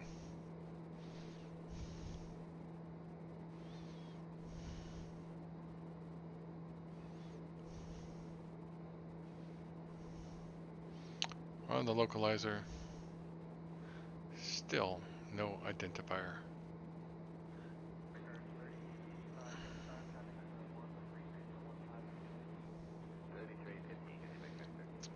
I will have to check the airport.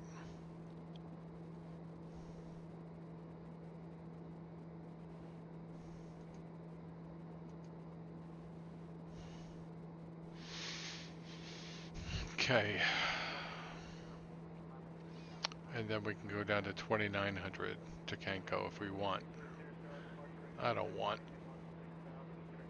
We'll just do this. So, inertial separator's on. We're running our pulse lights. Something icing is on there. Oh, that's right. Pitot heat.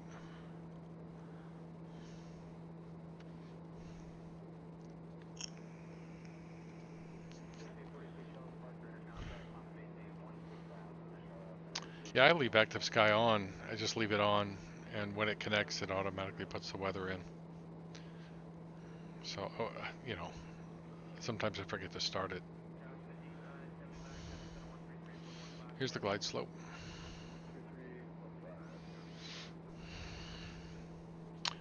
What is our wind? The wind is calm.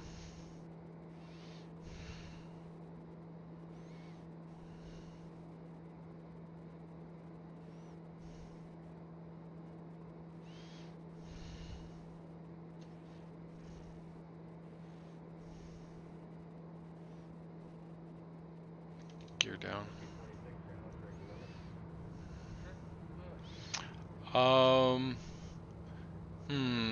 I would say,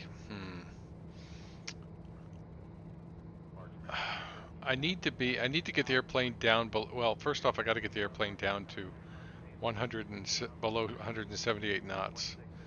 So I usually set about 50% power about 10 miles out, and then put my flaps out sometime after that to get it down to 150. I don't want to be going real fast in the airport traffic area in the class Delta. And then on final, I set 28 power. So you can see me doing that right now.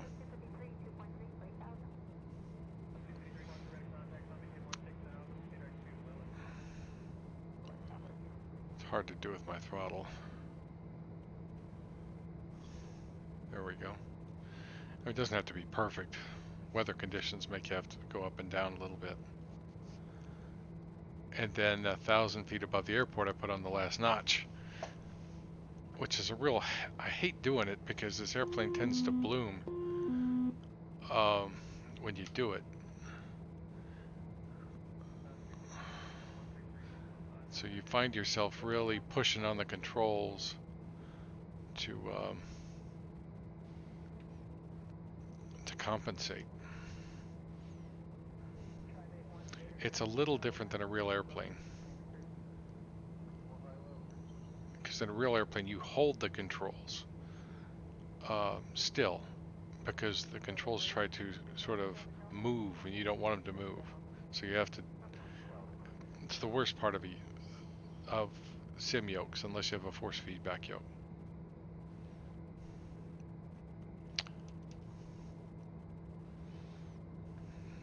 A little wind out there.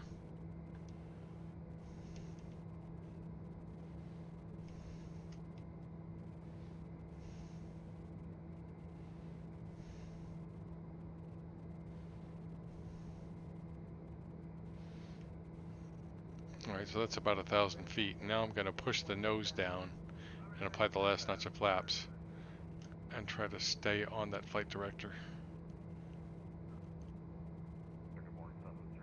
So you can see I'm way nose down.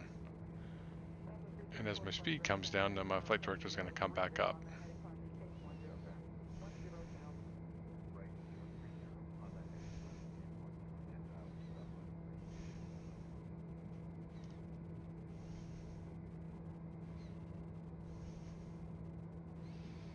I'm looking for about 85 knots.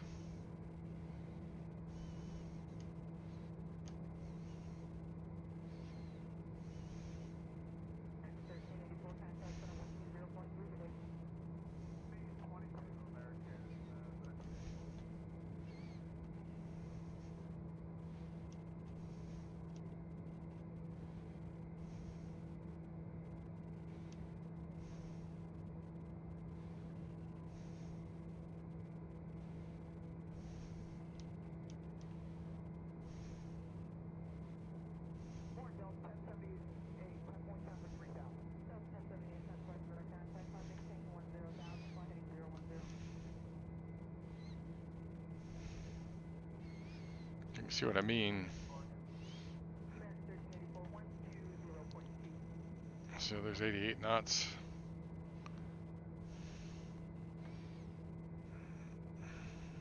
Minimum.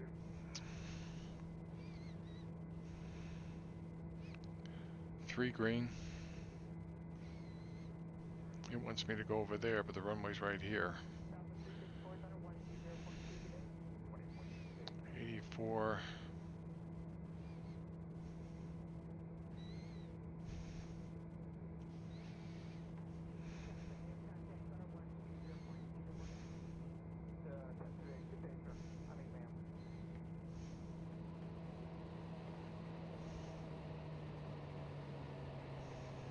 Airspeed.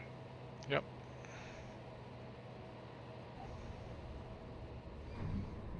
I gotta fix that rattle in the front wheel.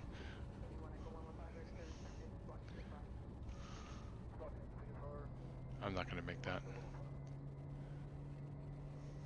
I could back taxi, I guess.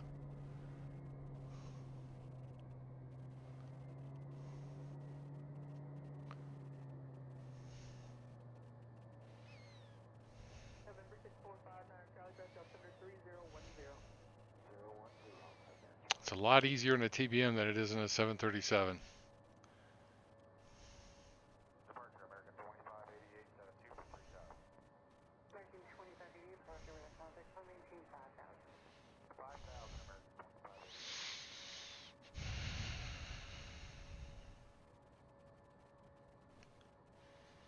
Thank you.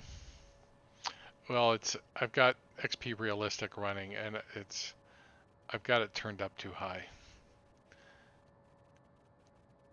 So it makes it sound pretty rattly when I put the nose wheel down. But I think there's a bug that they have to fix. So let's turn on the taxi light. Shut the pulse lights off. Actually, that goes there. Pulse.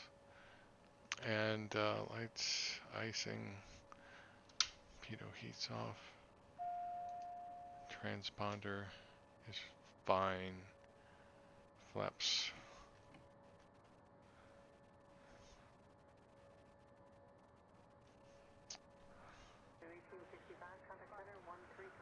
And strobes off. Those are supposed to be KC-10, so I could imagine an empty KC-10 taking off from this runway. I'm not so sure if they were full they would be able to take off.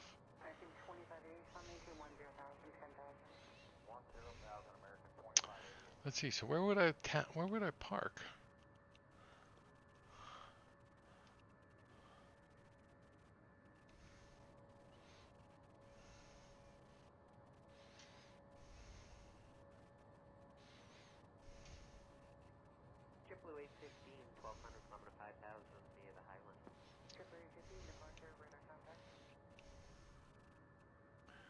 There's some parking back there.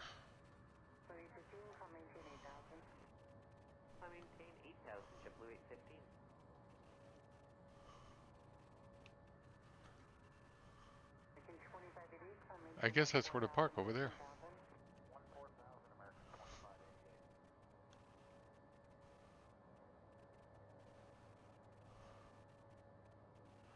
Interesting.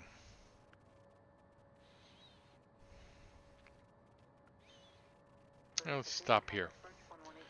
Let me stop here. Let's see, pitot heat's not on. See this area, what it looks like.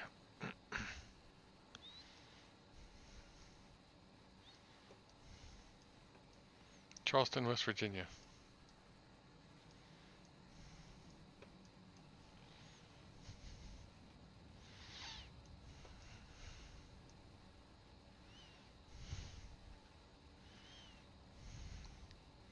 Yeah, in Prepared they had an add-on.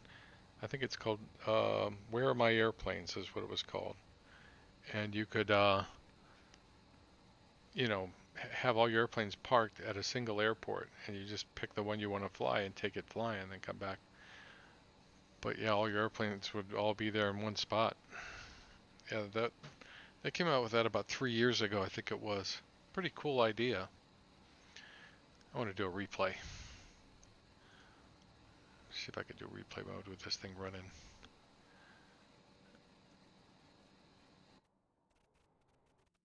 There it was.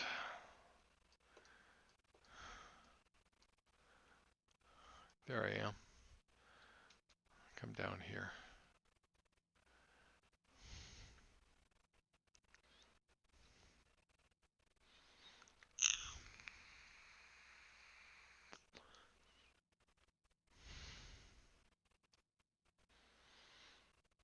I'll have to move it manually because I'm not in the usual mode, the follow mode.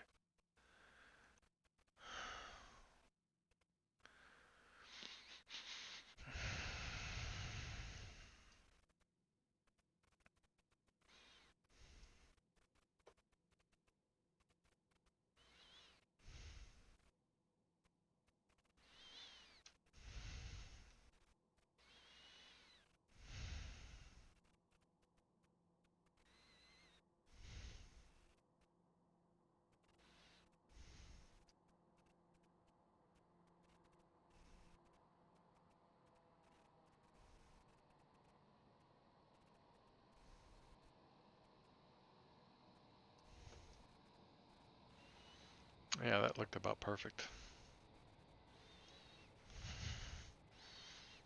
Do another one. Shift 3. And I don't know if I want to do it from here. We could.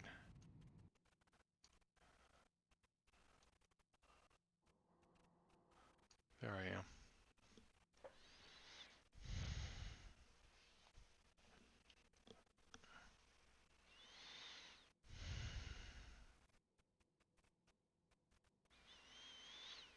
Yeah, they also did something to there's a area, and I've run into it a bunch of times now, where there's a layer of wind, like right around there, and the airplane sort of kicks, and I don't know if that's engaging surface wind right there. It's actually a pretty clever idea if that's what they did.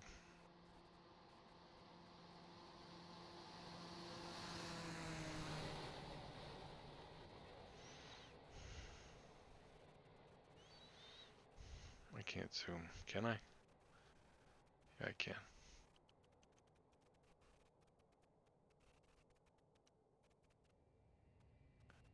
Yep, that's pretty good. A little off center. Okay, so let's do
that might have been that spot right there.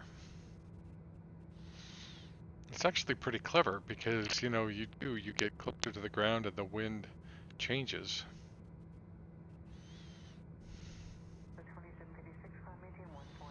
It's not a bad idea.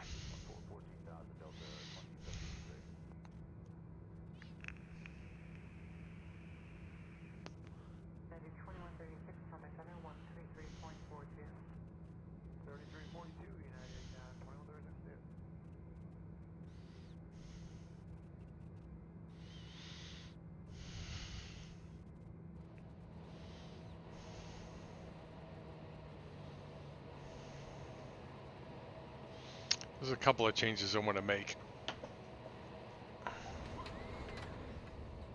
Yeah. I don't know why this thing is making that sound. Alright, one more from the tower. And, oh, the tower's over here. This is the rotating beacon. Isn't there a tower here?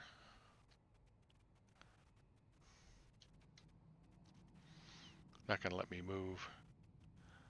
Not gonna do one in front of this. Hold on. What I can do is this again, and then why aren't you going up? When I press the up button, you're supposed to go up.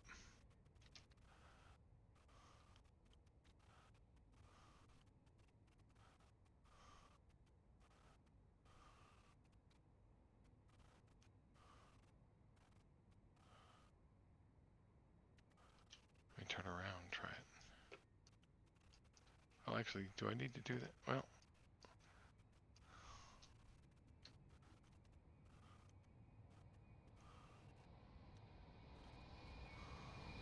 here's the tower.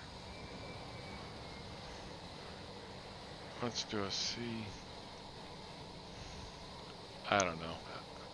I'm not going to mess with it. Alright, I've done enough replays. I had fun. Alright, we're sitting here. Alright.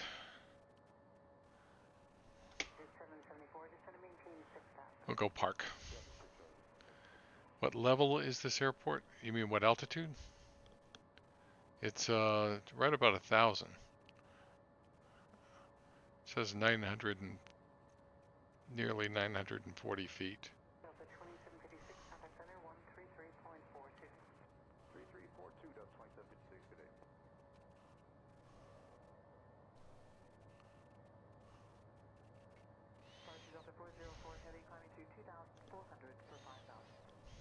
But yeah, I'm pretty sure I've got my yoke problem solved.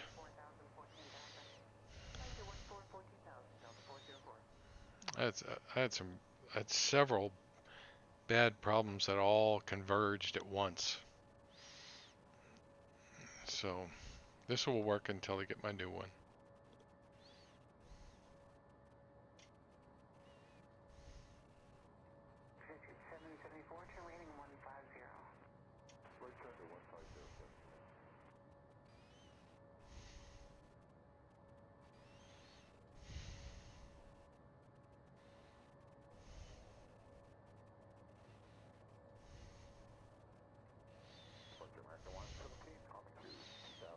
So I think I'll probably head south from here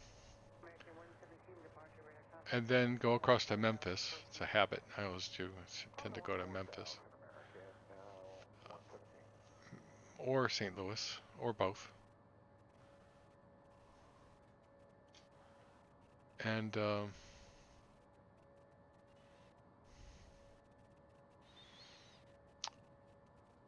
then I might just shoot across to Boise. I'm gonna go north.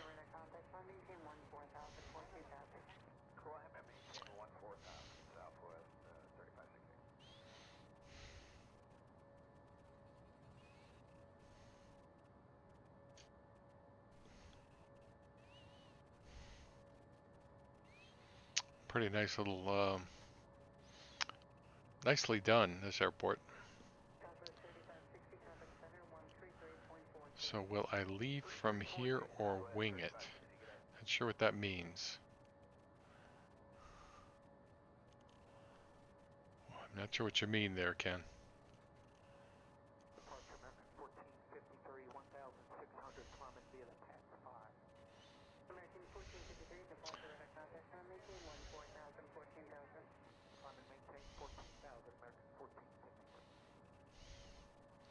So I'm going to park here. I want to park here by this fancy jet.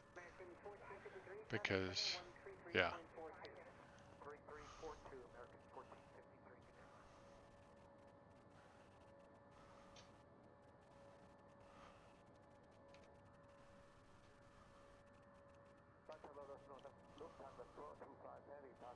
I can fit.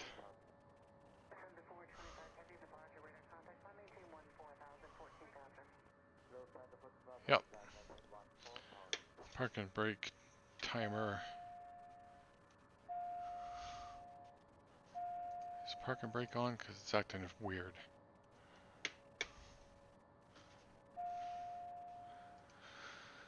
Alright, taxi light off.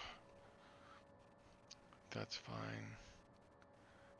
And set the oxygen off. Check our trim.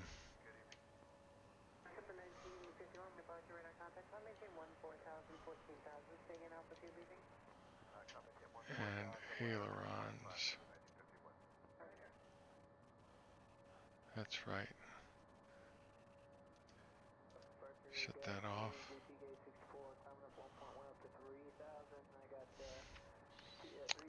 Bleeds off, AC off. Transponder.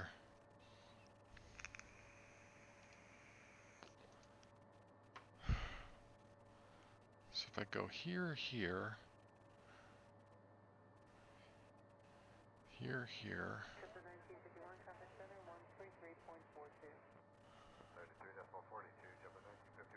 nothing really to do there except that. That's already off. That pretty much covers everything. Go back. Checklist.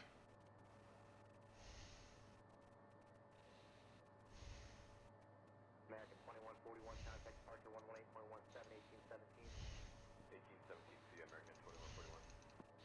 Radar, transponder, flaps, strobes, lights, trims, parking brake, bleeds, AC, throttle, taxi light is off, AP trim switch is off, throttle we're waiting for. Oh, actually we can cut off. And then from here, go back around.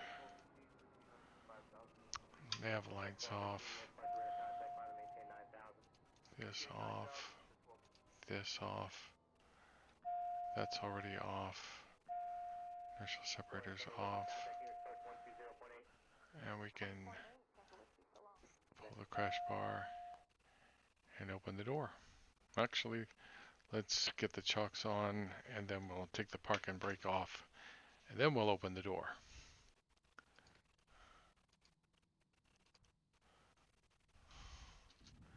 Step outside. See, I fit.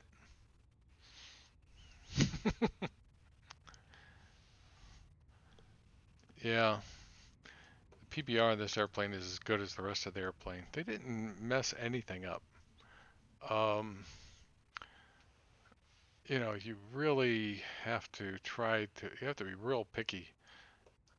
Look how shiny that is. You know, that's really pretty amazing. And, yeah, I mean, there's some things I'd love to see them do in this airplane. I'd love to see them to where you could check the oil, open this up and check the oil. That'd be a lot of work.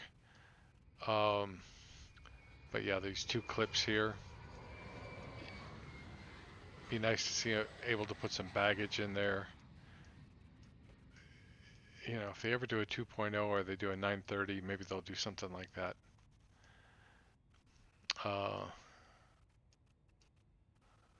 There were a number of other things I was thinking of that they could do. Like for, you know, so if you go here, you can actually open this front door. You can open this door. Slide this out of the way. So you've got the little baggage compartment right there. You know, pretty standard stuff. You know, everybody does it. But you can look inside there.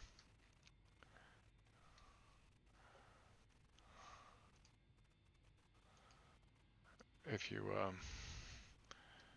guess you go like this. Oops, the wrong way.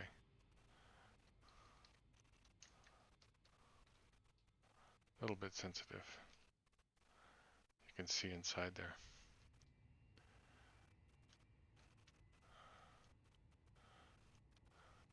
Lots of details. They did so much to this airplane to make it look good. Yeah. So it's something you can look forward to getting sometime. And there's a 930, I think, on FS 2020, which looks amazing. I don't know if it'll have as deep systems as this. It may be deeper. You don't know, but I think they're going to have to probably get some airports over there to lure some people over. And I don't know what aircraft developers are doing. They've got two flight model systems. They've got the old one, which will be okay, and then they've got the new one, which is based on real aerodynamics, not the same, but similar to X-Plane. That's when things may start to get interesting. I keep saying X-Plane needs moving air, needs vertically moving air all over the place. There's a way to do it. I've done one way. So, yep. We are here in this nice little airport, which is free on the .org. KCRW, Charleston, West Virginia. And let's see, so my next flight will take me, I got two choices. I could go ahead and head west, or I could head south and then west. If I go, okay,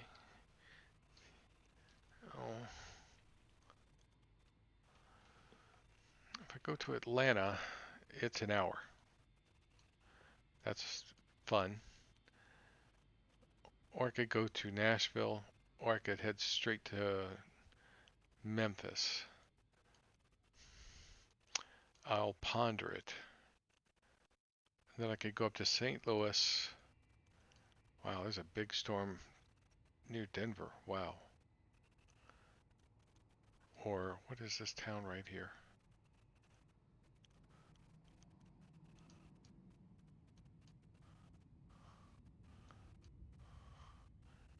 It's northeast of Denver. Wow. Looks like a bird.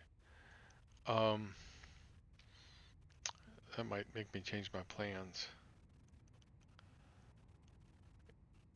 Omaha. That's probably where I'm heading after St. Louis.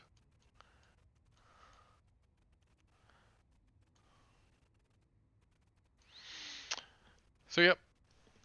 That's it for tonight. It's 10:30. I'm gonna go upstairs, watch some TV with my son, and then I'm going to get ready for tomorrow.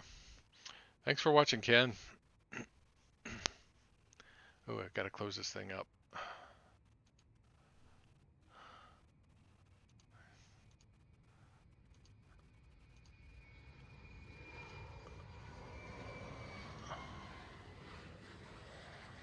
That should do it. Till next time, yes. Have a good night.